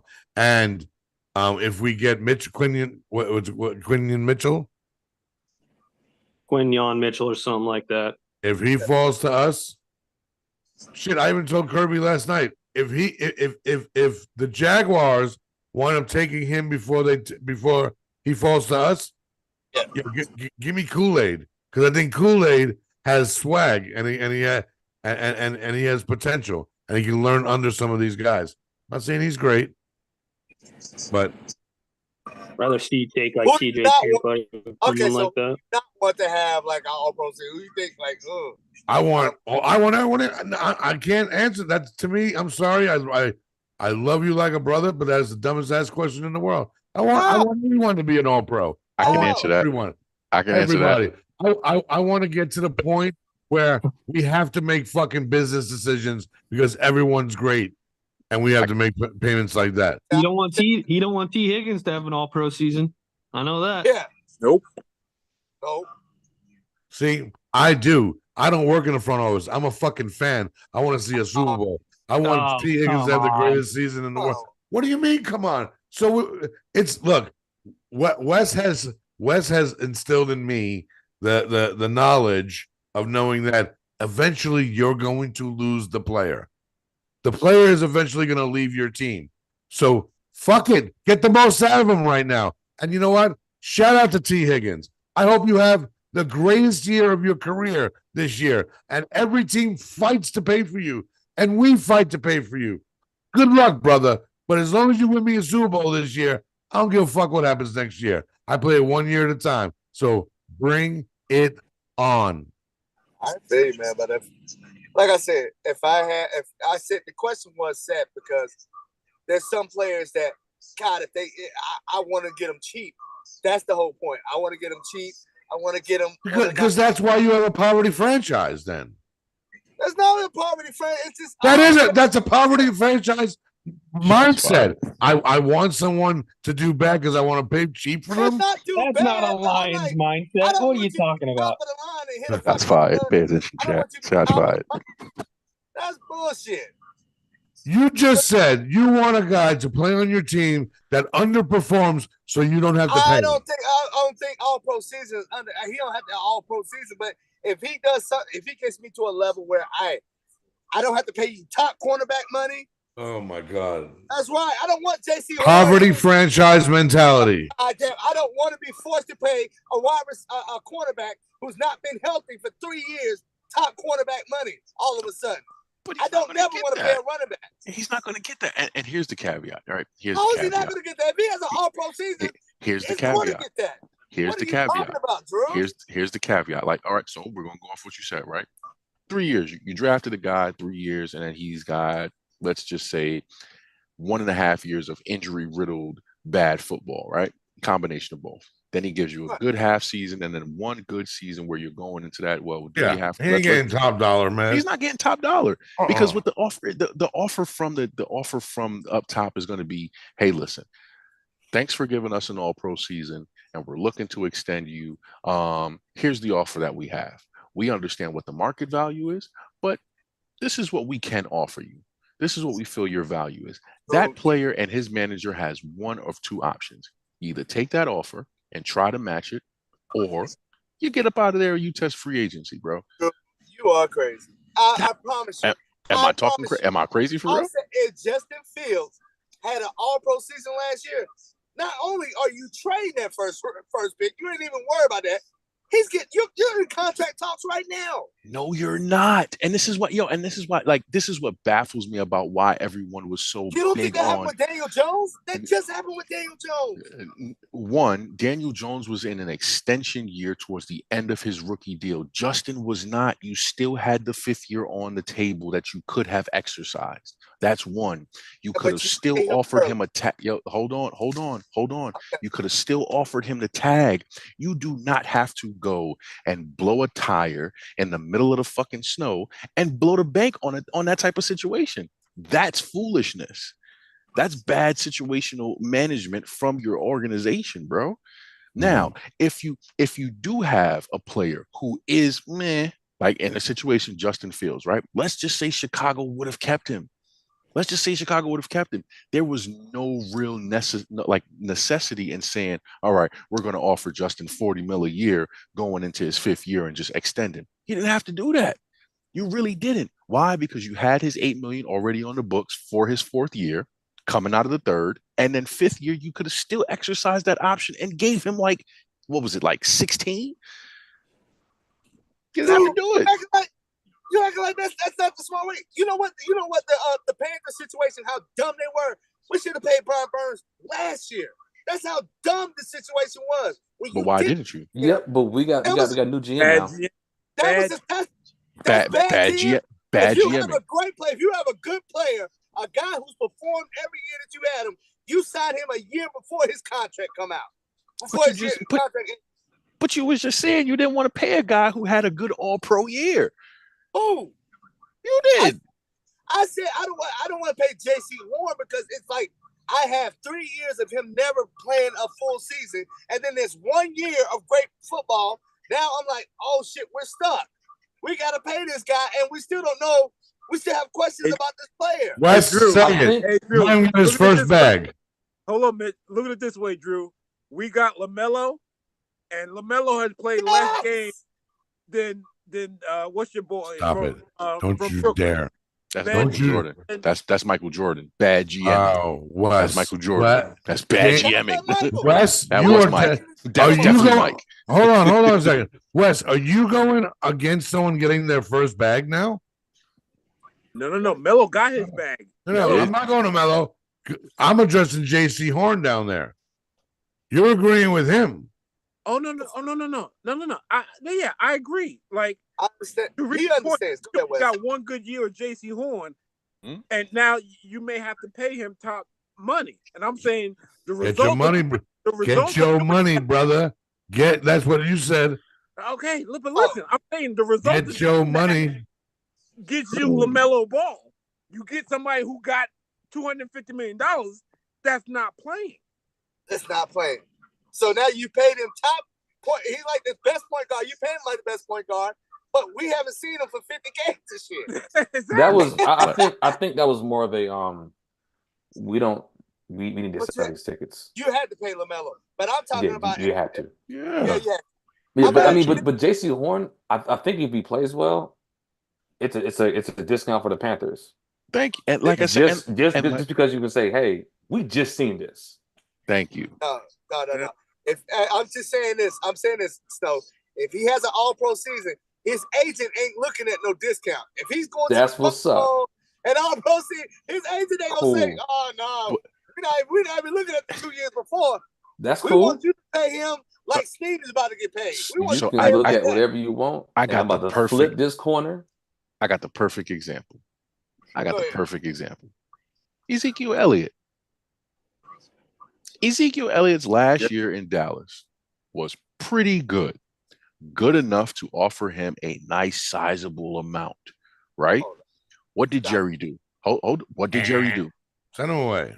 And I bet money that Jerry put a nice sizable offer comparable to what he put out in that last season, right? He went all the way through free agency going into the year. And what did New England offer him?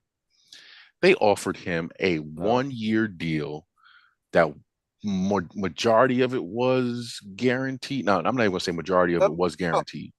And a bag of chips, bro. Where's he at now? He's probably back with Dallas. I think Jerry was ready to move on to Tony Pollard because Tony Pollard had a decent year too. Yeah. He was. But that's what I'm saying though. You don't always have to offer that big lump sum money. You have the choice to. We're talking about running backs at that age. You're using the wrong analogy. Whether it's a running back, a safety, a guard, it does not matter. My point is that you do not have to offer just because you have an all-pro year. You don't always have to offer top dollar. That's the reason why the market is broken now. Deshaun Watson, Jamal Williams, Danny Pennies, Jamal Williams, right? We got these guys who show these hot flashes in the pan, and we're gonna go like, let's say like Daniel Jones. Daniel Jones didn't earn that money. Saquon made that money for him, bro. Yeah. And who got the slap in the face? Saquon Barkley. All right, so hey Reese, let me ask you this. Yeah. J.C. Horn, like you said, 3 years, right? Shows out this year. And because of his play, let's say he has like 9 interceptions, 6 pick sixes. He has all these leads in every fucking category. The Panthers make the playoffs. Maybe it's in a Super Bowl. He has the game-winning interception for a touchdown. Did you pay him? Yeah, you gotta pay him. You got to. But you got to.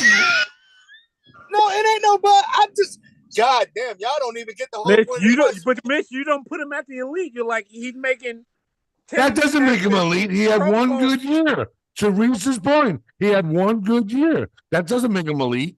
But I'm saying you put him as y'all win the Super Bowl. He's the reason they win the Super Bowl. Like, I'm saying, at that point, we can't even argue with why that. Why not pay him? I can't even argue. He done won a Super Bowl. I smell. Hey Drew, I smell a lot of Dookie.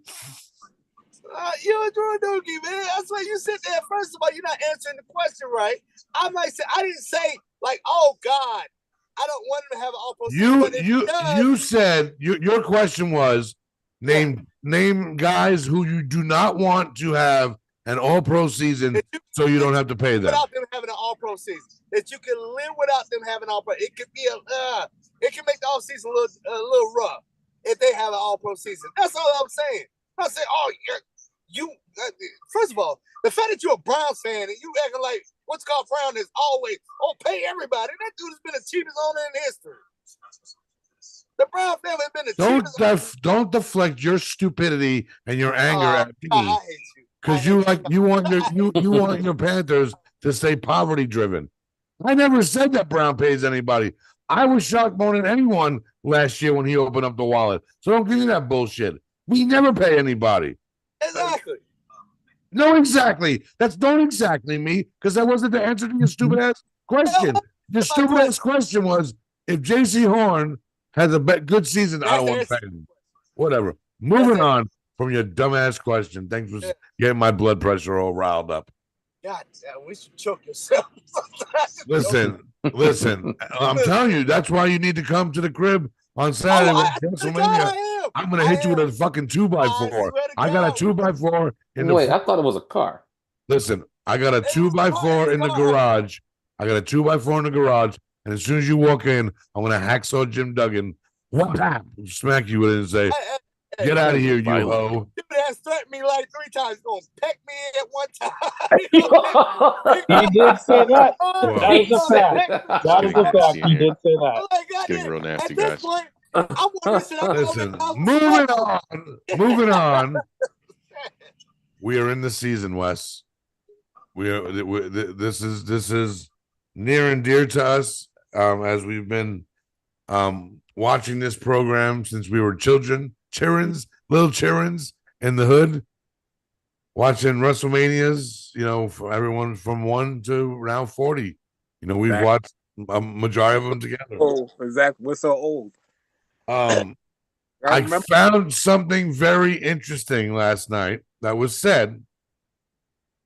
So anyone who watches wrestling, you may want to pay attention to this. I don't know if you've heard this, but there was a kind of a stipulation added to the tag team match for the belts. You don't win the match when you get one of the belts down. So for example, let's just say the New Day, right? They climb a ladder and they take down the SmackDown belts. They're the SmackDown champions. The match is not over. Oh. Okay, that's like what they did with it was a while ago where they had the world title and the WWE championship. Correct. The first fall was the world title. Second fall. No, it's not the first fall. So if I'm talking about like what they did a long time ago when they had it was a fatal 4-way match, and it was 2 falls. Each fall was a different title. Okay. So it's similar to it, but it's a ladder match.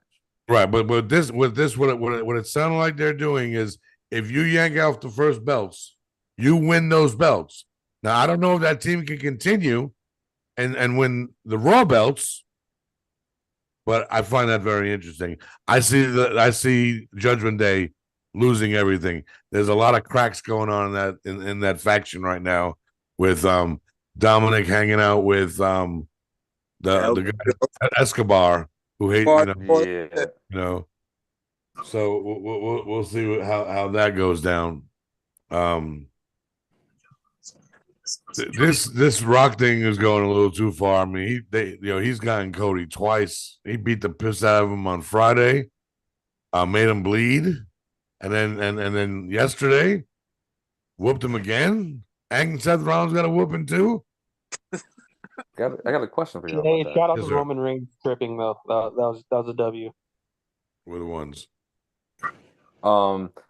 But yo, so do you think WWE with now Vince is gone, Rock is kind of on the board, Triple H is running creative with no restrictions? Do you think we're moving into a newer version of the Attitude Era, which is a little bit safer?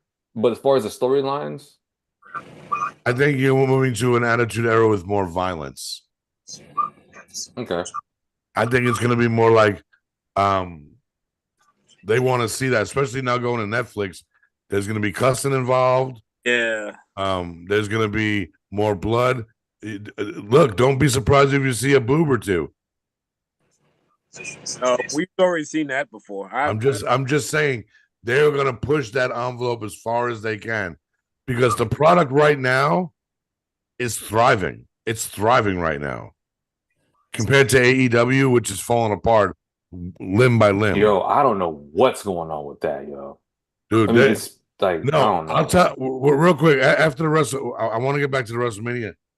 What's going on with that is that people are interviewing now about what's truly going on behind the scenes, and they're exposing Tony Khan for being. There you go, for exposing Tony Khan, Yeah. for the doofus face that he is. He's not a good. He No, doesn't he's know. not. No, he has no about idea. that. He's a Yeah. fanboy. He's a fanboy, dude. He's a should, fanboy. I don't know why he didn't go. He had connections to old school bookers, guys who could help him write a wrestling show and show him how to do it. Yeah. But That's your brother, right, Drew? Mike? Mike's 100% right. If you watch the CM Punk interview with Oh, yeah. from the MMA, what's his name? Is it Ari Emanuel? I don't know. He's some MMA ex. I think I don't think he fought in the MMA. He may have fought. I don't know. Ari something. Ari Emanuel. Yeah, that's Yes. CM Punk roasted Tony Khan and AEW yesterday. Yeah, he talked about Jack Perry as well too. Jack Perry as well. And Bully Ray talked about Jack Perry too. He's like, I believe Punk because I ran into the same situation with Jack Perry. And I was like, damn. And he just kind of went off on him on the Busted Open podcast. Yeah. I do think okay. I'll ask you, Snow, because I know you're more of the resident. I'm sorry, fellas, who don't follow the wrestling Kirby as much as we do. But do you see in any way, shape, or form that The Rock turns on Roman Reigns? Yep. Because the tag team matches bloodline rules, right? Not yet. If they lose Saturday night, it's bloodline rules on Sunday. Yeah. Oh, okay. Swerve, bro. It's gonna be a swerve, Yeah. bro. I mean, I think there's so many different directions that it can go, but I do see that happening. Okay. And I also see Cody not winning it. Cody not winning it. Yep. I think they're gonna do it at SummerSlam or next year. I'm like that. Like I initially thought The Rock was gonna turn, but the more I watch this and see it, I'm like, man, Cody's gonna take another L. And I don't want to, but I think he. Drew, what do you think? What are your thoughts? I do agree. I think The Rock is going to turn on Roman at some point in time. However, I think what's going to happen is we're just going to see, like, it's going to play out, but it's not going to happen at WrestleMania. It's going to happen once, everything is said and done. Because I've been called that, he was going to join up with the bloodline. He was going to fall into the ranks. And like, if you watch everything that's going on, like, Roman's not getting the spotlight. Yeah, he's It's like The a Rock. side chick right now. Right. And if you think about it, right, The Rock, the same. I'm not going to say storyline, but the same actions. Remember when The Rock joined up with Farouk and Bad guy, exactly. Bad guy. bad guy Rock, right? So he was like, all right, now he was like, I'm falling into this group here, or like fitting into this group here. And then what ended up happening? He ended up taking over Take over Mhm. the the nomination. Brotherhood, right? Mm. Taking over the Mhm. Brotherhood. And then it went from him being this bad guy character to now being, one of the three leader. main faces of the not just the WWE, Nation of Domination, right? Nation of Domination. Yep. So Anti-hero. yeah, yep, and then becoming the hero, and then the whole What campaign, and The Rock reinventing himself. So I think The Rock is going to go out on that high plateau, and then ultimately I think we will see a guy like CM Punk come in, dethrone The Rock from the from being that guy, that top guy, which will just open up a new storyline for the WWE. But my thing is, like, with them moving to Netflix, like, does this mean Netflix is going to a live streaming type Yeah. of? I think the NFL will be on there soon. The NFL, you said? Yep. Because look at how much money they made from just one game. That's gonna turn on Cody. Yeah, I mean that's what Mike says. I was going to talk about that. Seth turning on Cody. I don't see that yet. I think somewhere down the line, yes. Here's my two phases of what I think. I'm going to go, traditional WWE story, what usually happens, or what I would like to see happen, right? So first, the WWE side. So I could see some shit happening in the Saturday match, right? The tag team, Cody and Seth versus Roman and The Rock. I could see something happening in that match between Roman and The Rock. Okay, that kind of preludes to even them winning that match and having bloodline rules, which actually makes it even a little bit more gullier. Is that they still went. Something fucked up happens between them two, right? Low key, or it just happens and they kind of brush it off. But then there's that that look that they always give, or whatever. But then Sunday, when it's the most opportune time that Roman's gonna win, The Rock busts him, just busts him, and Cody wins, and because there's been way too much of the promotion of the finishing of the story, talking about the Rhodes family legacy, and talking about they've ran their legacy for the if you watch the thing on Sunday night on A&E, the 2-hour special on Roman Reigns, you got an education on the Samoan family tree. Oh, how big that thing is. Phenomenal. It was phenomenally done. Great. Kudos to A&E and kudos to WWE. They did a great job with it. Roman deserves everything good that happens to him. He's a good guy. There's going to be a lot of interference in that match. Potentially Stone Cold. Potentially John Cena. Potentially. And Mike, if you are a wrestling fan, which it sounds like you are, someone got fired. Someone's getting fired tomorrow from AEW, and Don't say Dustin. Don't say Dustin. Dustin's being released from his contract tomorrow. That's the word. Here's another thing about that too. Now I'm excited. Now if you say it, I'm ready to watch. I know like a lot of people don't watch New Japan Pro Wrestling. I do. One of my favorite wrestlers is Tama Tonga, one of the founders of Bullet Club. Yeah. He's free agent right now. He is part of the family too. Yeah, so he's Tongan, but he's Haku's adopted son. Yeah, he's Haku's adopted. So if y'all go back to way to WCW, y'all know. So I'm like, it's man, there's so much more to the story than right. But Wes, I know you want to say something, but let me say this before I let you go, Wes. This is what, but so that stuff. So here's where I would like to see it go. I would like to see Roman lose the belt on Sunday to Cody because of this. The Monday Night Raw after WrestleMania. Think about the storylines. What's going to happen with Jay and Jimmy? What's going to happen with Solo? What's going to happen with Roman? What's going to happen with Rock? What's potentially old boy from New Japan? There's another Tonga out there that's actually been at the Performance Center. Another one of the family members. There could be Jacob Fatu?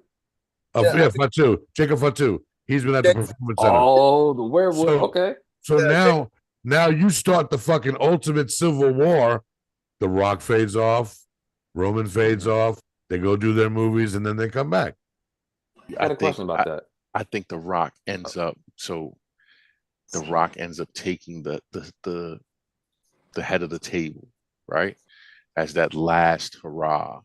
But it brings this unison to the whole entire bloodline.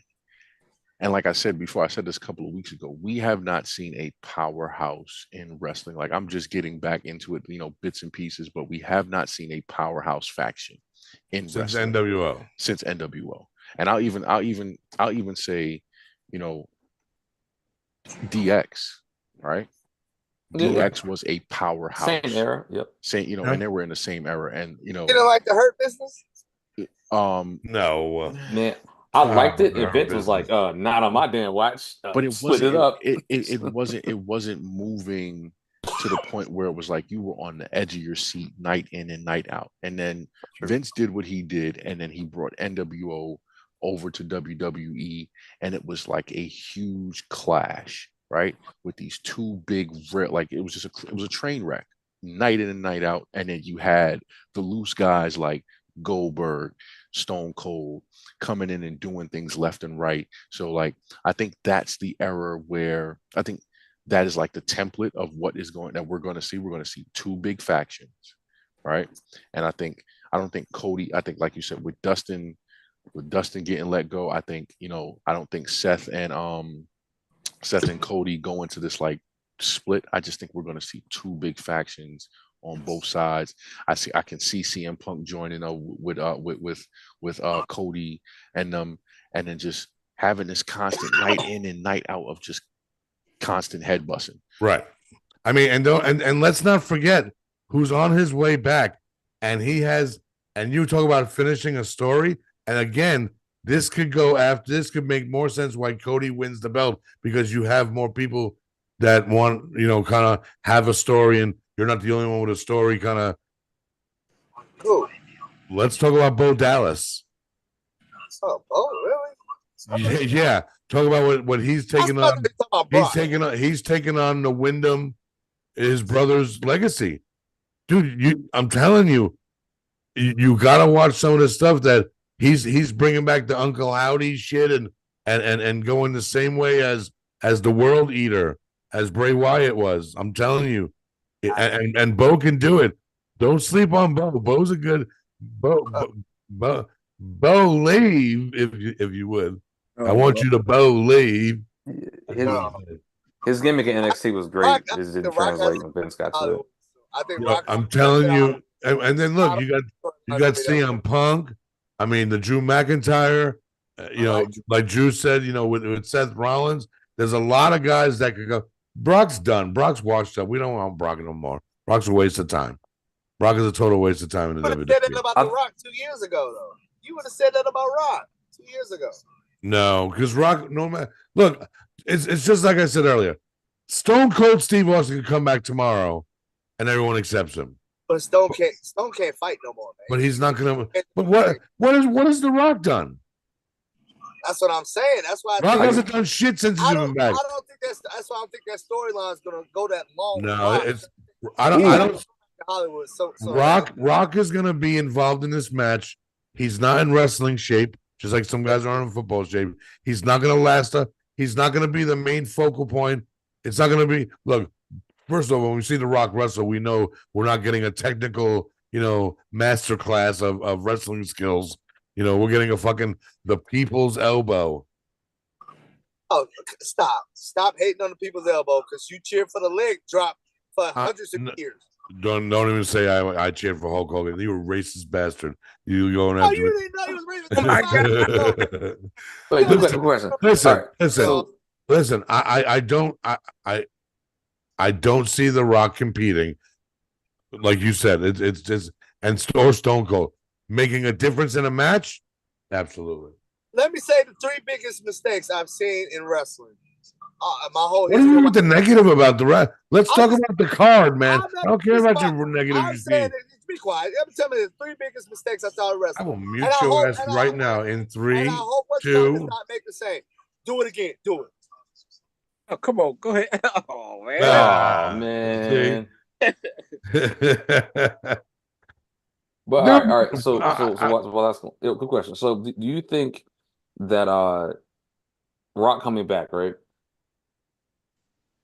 He came back and his mic skills was better than everybody else's. yes, agree. So with that being said, kind of going back or picking back on what you were saying, when these, I guess, the older generation, Goldust, Rock, maybe Stone Cold V comes back, whatever, right? They can do so much by just talking. And going back to Drew, The Rock can lead a faction and not touch anybody. Like he Oh, looks the absolutely, part. absolutely. He can just talk. Just talk. That's it.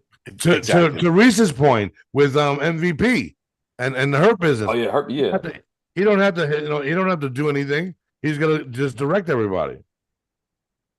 So you think if The Rock takes over, they would like you get guys like everyone gets back together. The bloodline becomes what it should have been, I guess. Or Ooh, possibly because the thing is like Roman's the head of the table. He an asshole. The Rock could be the cool aunt, right? The cool cousin. right. Like, oh man, yeah, man, we cool with you. Hey, when's his next movie coming out? When's The Rock set to go to do another? Oh movie? man, he's an executive. I mean, he on the board. He ain't got to do nothing. He's the final boss. He's the final boss, man. And like I said, like I can see it. We got to plan it around when The Rock is back on the movie set to do another movie or something. Is he? Yeah, I know he ain't doing another Black Adam because that sucks. But When did his football league start? When did his football league start? oh yeah, already started. Already started. It started this weekend. Matt Corral, goddamn, No, Wes.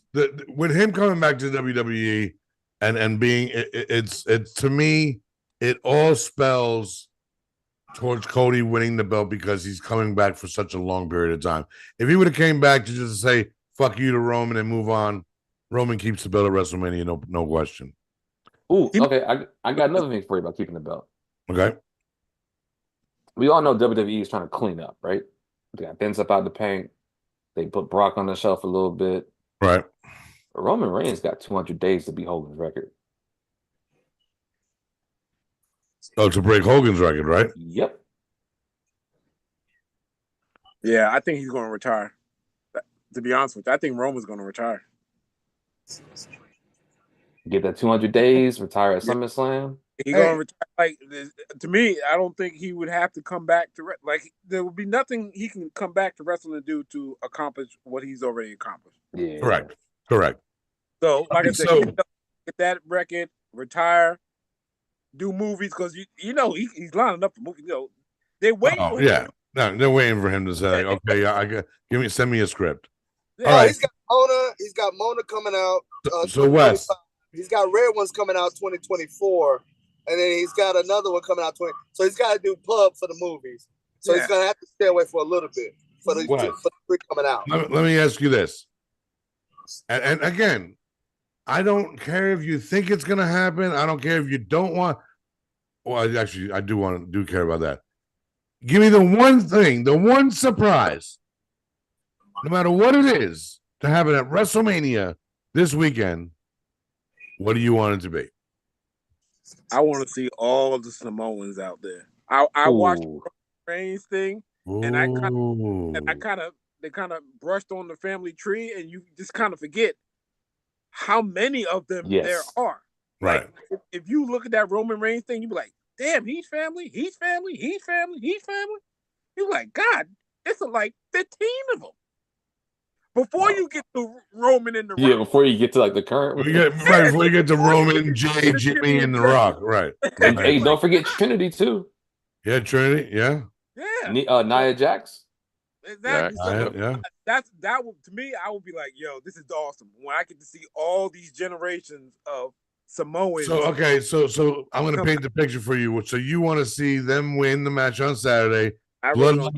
bloodline rules on Sunday, and everyone Alpha, Sika, Rosie, Rikishi. Yeah, I want to see the OGs, the one who got me into this thing.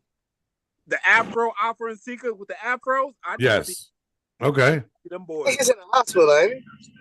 No, I think he's still. I think I don't know. All right, Drew. What about you? If you could have, if you could get one surprise this weekend at WrestleMania, see one guy or something happen, what would it? What is that you want to see? I'm gonna go old school, and I'm gonna go with one of my top three greatest, top three wrestlers of all time. Stone Cold coming out, cracking 2 cans, Stone Cold stunning everybody. Good night. Nice. Pack it up. Okay. On the Zamboni too. On the Zamboni. Nice. Once you hear that glass break, you know what's up. All right, Reese, what you got? What your dream that if you could have one thing, like one good surprise happen on WrestleMania weekend? What's that? What's that one thing you're looking for? I want them to create a new star, man. I want to see somebody new. I want to see, I don't know, somebody come out that nobody was expecting. Cesaro, something new to come out and becomes a big star. Like, so I want to get off the bloodline storyline and get on to the next superstar, the next face of the franchise. That is the next face of the franchise. Yeah, we got about 3 more years of this. Yeah, that's what I'm saying. I'm kind of done with the bloodline storyline, man. I want to see something. Unfortunately, that's not going anywhere because as long as the Usos are still wrestling, I mean, and Solo now too. You can still kick them, but I want to see, like, I want them to bring out something new, or something new, interesting. So maybe a new faction is what you're saying. I don't care if it's a new faction. I don't want no. We gotta get off this faction stuff too, man. Like, everybody doesn't have to have everybody with him. Stone Cold was great because Stone Cold was by himself. He wasn't in no faction. Can you name 3 of them? Because they got off of it. They just got back on it. Yeah, that's what I'm saying. But like, God, Cena come back or something like that. I don't know, man. Something crazy that you wouldn't expect to happen. All right, Curbs, you got anything you'd like to see on Saturday and Sunday in the Mania? No, I'll just sit there and enjoy it. Okay. And I take a giant Steeler on Saturday too. So. What does that have to do with wrestling? I know Alone's watching, so that's all I got to say. Gotcha. Okay. How does that affect LeBron's legacy? All right, Snow. Yes, how does that affect LeBron's legacy, sir? All right, Snow. What about you? What your one thing that you hope happens that it'll make it the best WrestleMania for you? Shenanigans Saturday night. Bloodline wins. Sunday, Roman beats Cody clean, no interference. And it's like, now what? Okay. I mean, I very highly doubt this is going to happen. But I'd say this. I would like, again, like I said, I think Roman and The Rock win Saturday. I think there's a little dissension in the ranks, but if they don't, if there's no effect of that in Sunday, I'd love to see combining with West said even have Nia Jax come out. Everyone that's related to them comes out to help secure that victory, and just out of nowhere, the music hits, and MJF comes out and helps Cody win the fucking title. That will be interesting. Yeah. And then we'll realize, MJF is not that big at all. Everybody in there, Roman's huge, The Rock, I don't know what he on. Uso's tall, Cody, solid height. Because the thing is, like, Vince McMahon always had this thing where they called it the Randy Orton test. If you put a wrestler next to Randy Orton in the ring, and if he looks like normal, okay, yeah, you're straight. But if you look tiny, mid card. at best. Okay. You get my point when I'm trying to say that. I get your point though. I think if it's the bloodline, everyone in the bloodline, and I mean everybody. I mean, obviously, Alpha and Seeker aren't going to hit nobody. Rikishi shouldn't be touching anybody. When he's older man or whatever, that they could break a hip in 30 seconds. But bringing someone like what's his name, Fatu out, bringing the kid from New Japan out, bringing Solo and Jimmy out. I just personally think you get a bunch of people. You potentially get Dustin. You get MJF. You could even get some of other people that are close to what's his name, Dusty. Right. That family is huge. That there's layers to that of who Dusty made a relationship with that. I just think there's a lot that can happen for both sides. I just want to see. I truly do want to see something. I don't want to see a regular vanilla show. I want to see shit. I want to see belts change. I think Rhea Ripley's going to lose to Becky Lynch. Rhea's walking around with a cast on her hand now. I'd like to see Sami Zayn beat Gunther. I got a question going back to the MJF thing. Do you think that would cripple AEW if you see him on WWE? Yes. Done. Yes. Done. Cash the check. Because you think about it like this. So I've been wanting to say this for a few weeks now. I was going to definitely say this to talk to Wes on Saturday about. If you think about it, right? Think about how many guys have been shelved in AEW over the last few months. Cody's old running mates, the Q Silver or whatever the fuck his name is, from the Nightmare Factory. Marshall. QT Marshall. QT Marshall. Yeah. MJF. Ricky Starks fell off of the fucking planet. I think Ricky Starks is gonna be in NXT soon. There's a lot of guys that are like, fuck this place, man. It's falling apart. Chris Jericho's talking about leaving and at some point here soon. And is he going to retire or is he going back on tour? Last still wrestling? Yeah, he's still wrestling, dude. Still wrestling. Well, I should say that he's still Wrestling. acting like a wrestler. Crazy. Yeah. Samuel Guevara. I'd love to see Sammy Guevara, come. There's a lot of guys there that are good. They're firing people. They talked about it today. After there was like 7 or 8 people released today, that there's a lot more to come because from AEW. AEW, yep. Look at the list. Yo, it's a lot of it's mainly nobodies. I mean, mainly guys that they've just been pushing to the side. But I'm saying you saw how when losing Jane Cargo, that kind of destroyed their women division. Now did you see that? Did you see that last night? She's amazing. Ooh. I'm in love with her. She is amazing. That's amazing. You know what's crazy about that? So at first I was thinking like, man, it doesn't make sense. But so there's rumors whatever saying that Jade needed more work, right? And more time in the ring.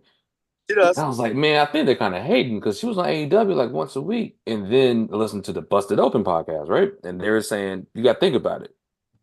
They don't have house shows. Nope. They're not on the road getting those reps. So everybody knew who you like. Right. So it was like Bully Ray says, like, what you? They're not wrestling all the time. No, they're not. Yeah. So WWE, you want to roll all damn year.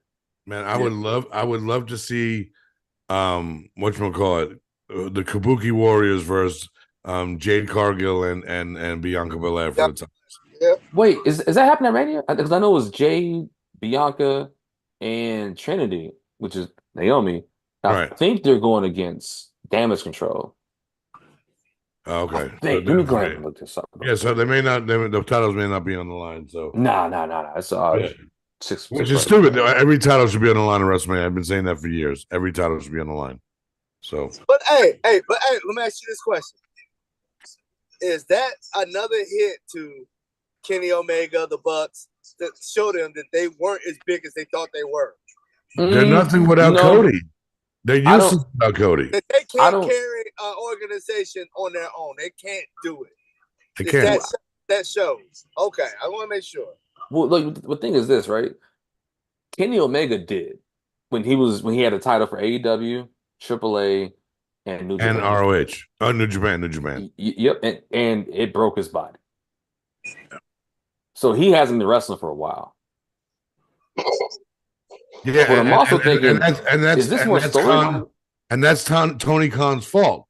Tony Khan let him do all that stuff outside of the AEW arena. That was in his contract, Mitch. He was going to do it anyway. Right, but here's the thing: by him doing it, you're hurting your brand, and you're making him the face of your brand. You're exactly right. Tony Khan's mistake is he let the wrestlers run this aside. Yes, he made the Bucks corporate managers. It's ECW all over again, bro.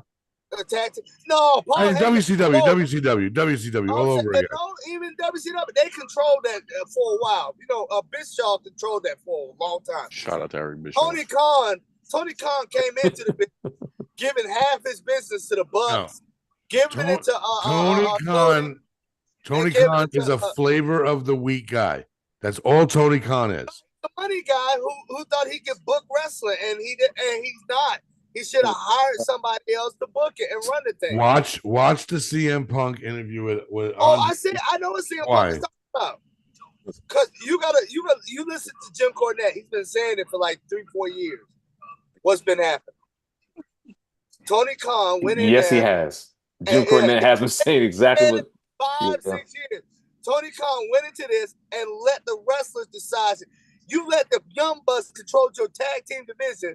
So somehow they will all get the title. First off, the best wrestler, the best entertainer by a country fucking mile in AEW is Swerve. Period. Oh yeah. Period. Yeah. He's been grinding, man. He is the best wrestler. He has the best personality on the microphone. He has the best storylines. Everything that man touches is pure fucking gold. You know what's funny about that though? If Vince was not in control when he went off from NXT to WWE, he would still be in WWE today. Oh, absolutely. Absolutely. Right. I agree. But I think, again, I see the problem is, Tony doesn't know how to book. He lets the wrestlers control his TV show. And now he's made it into a junior WWE. You bring in every old wrestler from WWE and, you're not making none of your new wrestlers. MJF, all of them should have been top. MJF was top, then he got hurt. And he got hurt. They're too top heavy. Yes. Adam Cole. Yep. With old MJF. WWE guys. Yeah. With old WWE guys. They're top heavy with Christian, Edge, all these guys. Yeah, and they look like shit. Them two look like Walking Dead, dude. Better keep Geriatric Sting in the wrestling, ring, bro. man. Sting is like 60-something years old. You still had Sting as the top character. Mike, stop. Don't say that Vince wanted to do it because he's a black guy. There's been plenty of black gentlemen that were number one guys in the WWE.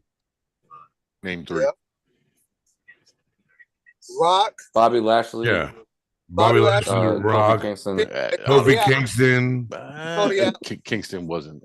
He was built like in the top tier. The New Day. They let the New Day run. And I think I know what Mike is saying. I think he did have the title.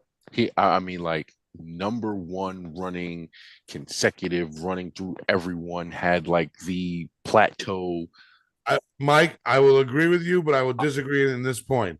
If Swerve was what he is today back then yes, because all Vince would have saw was a dollar sign, because Swerve is that guy.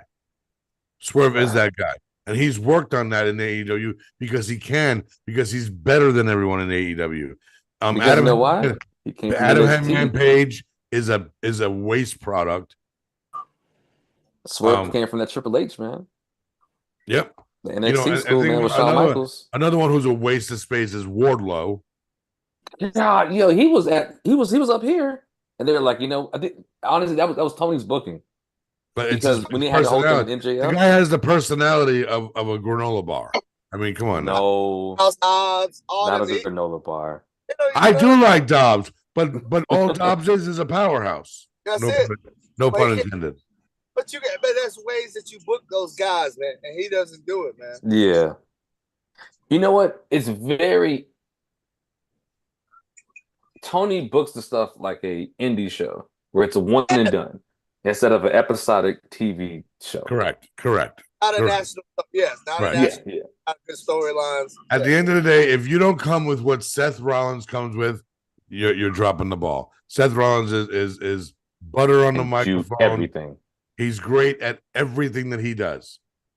He's the only man that can walk out with a fucking blouse on as a world heavyweight champion and be accepted by it just because it's him. I will say this. He's that guy. That freakishly odd smile that he gave The Rock, that said something to me. I think if there is some type of, crazy shit that may happen, Seth, it could probably be in the underlining, works of Seth turning on Cody. Because that smile, right? I look at it right different. before he I got look that at ass whooping. I look at The Rock being like, look, I'm the best actor in the world. Look what I'm doing. I just played you, Roman. I can agree with Drew. I can see Seth doing a goddamn Shawn Michaels to Marty Jannetty. There's no need for it. There's no. They're not competing for against each other anymore. I'm saying, but that's your next rivalry. They've had it already. They've had it. They've So, had no. It means more. It means more for champion versus champion. Think That's about it what this. means more. Think about it this way, Mitch. Let's just say Cody does win the championship, right? Right.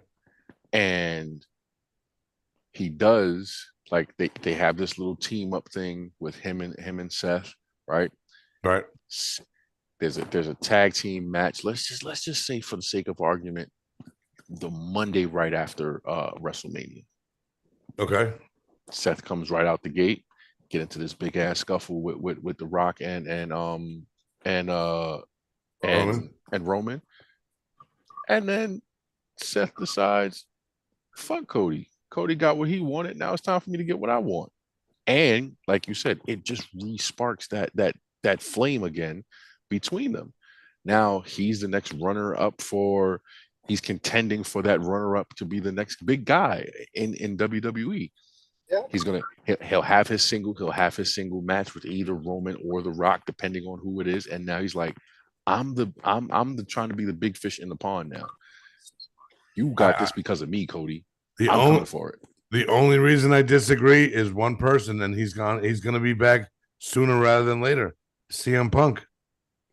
Still, in the It's meantime, CM Punk versus Seth Rollins all day. These motherfuckers hate each other. Yeah, they do. But in the meantime, while we're waiting for CM Punk to heal, who's the other guy? Who's the other factor that no one's really looking at? Drew. I don't think Seth is coming out of the woodwork just to be somebody's. Well, hey, you got Gunther. You got Gunther going after Seth. You could have Gunther going after Cody. No, Money in the Bank. Damian Priest. Damian Priest is still. Has Oh man, yo, we're talking. What if that happens? You can raise Damian up. That's true. Like he could go to singles. I'm saying, like, let's say it's Roman Cody, right?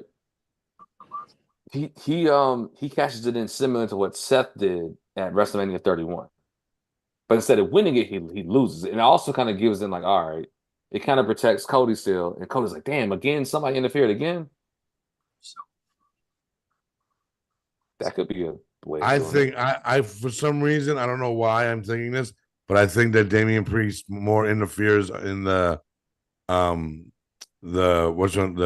Seth Rollins Drew McIntyre match. Like, I think after that match, he tries to cash in. And I think I'm telling you, they're dissolving the Judgment Day. They're going away. Look You're at going this to see it. with the tag team rules, they could lose both.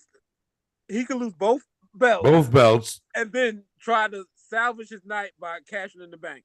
lose that, and then Rhea Ripley loses on Sunday. They're done. They're done. I mean, Dominic has been. R-Truth coming in on Monday, making fun of them. Love to see that. All the DX. Love to see And that. all this other stuff. Look at Shawn Michaels and Triple H. I just think it's going to be a great show. Reese, if you are in town, the festivities are starting around 5:30. Wes, what time are you coming? Yeah, that's a good time. About 5:30. 5:30. We know where they No, I'm sorry. No, actually, you know what? Hold on. It actually depends on when them games start, to be real with you. Hold on. Hey, Wes, I need you to be at my house by 4:00, which means you'll be there by like 6:30. So, you know, we are talking about Wes now. So, but EPT. Right. No, Wes is just lazy. You know, I got a lot going on. he got a lot going on. He does have a lot going on. Look, shout out to the NoMaam Nation every Tuesday night, 9 p.m. Eastern Standard Time, on Twitch, YouTube, and every other social media outlet. Check us out on TikTok. Shout out to Jay Kurtz for the incredible videos that he's presented for us on the TikTok and our intro videos as well. Shout out to all the boys. Shout out to Drew. Shout out to Reese. Shout out to Snow. Shout out to Kurt. Shout out to Wes. Shout out to everyone part of the NoMaam Nation. Everyone in the chat. Every Tuesday. Next week we're gonna do the mock draft. So we'll get ready for that. We'll recap WrestleMania. We're getting closer. We're getting closer to the football season.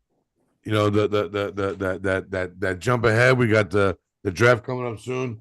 We got to get some people that if you want to be on the panel with us to represent your team, hit us up.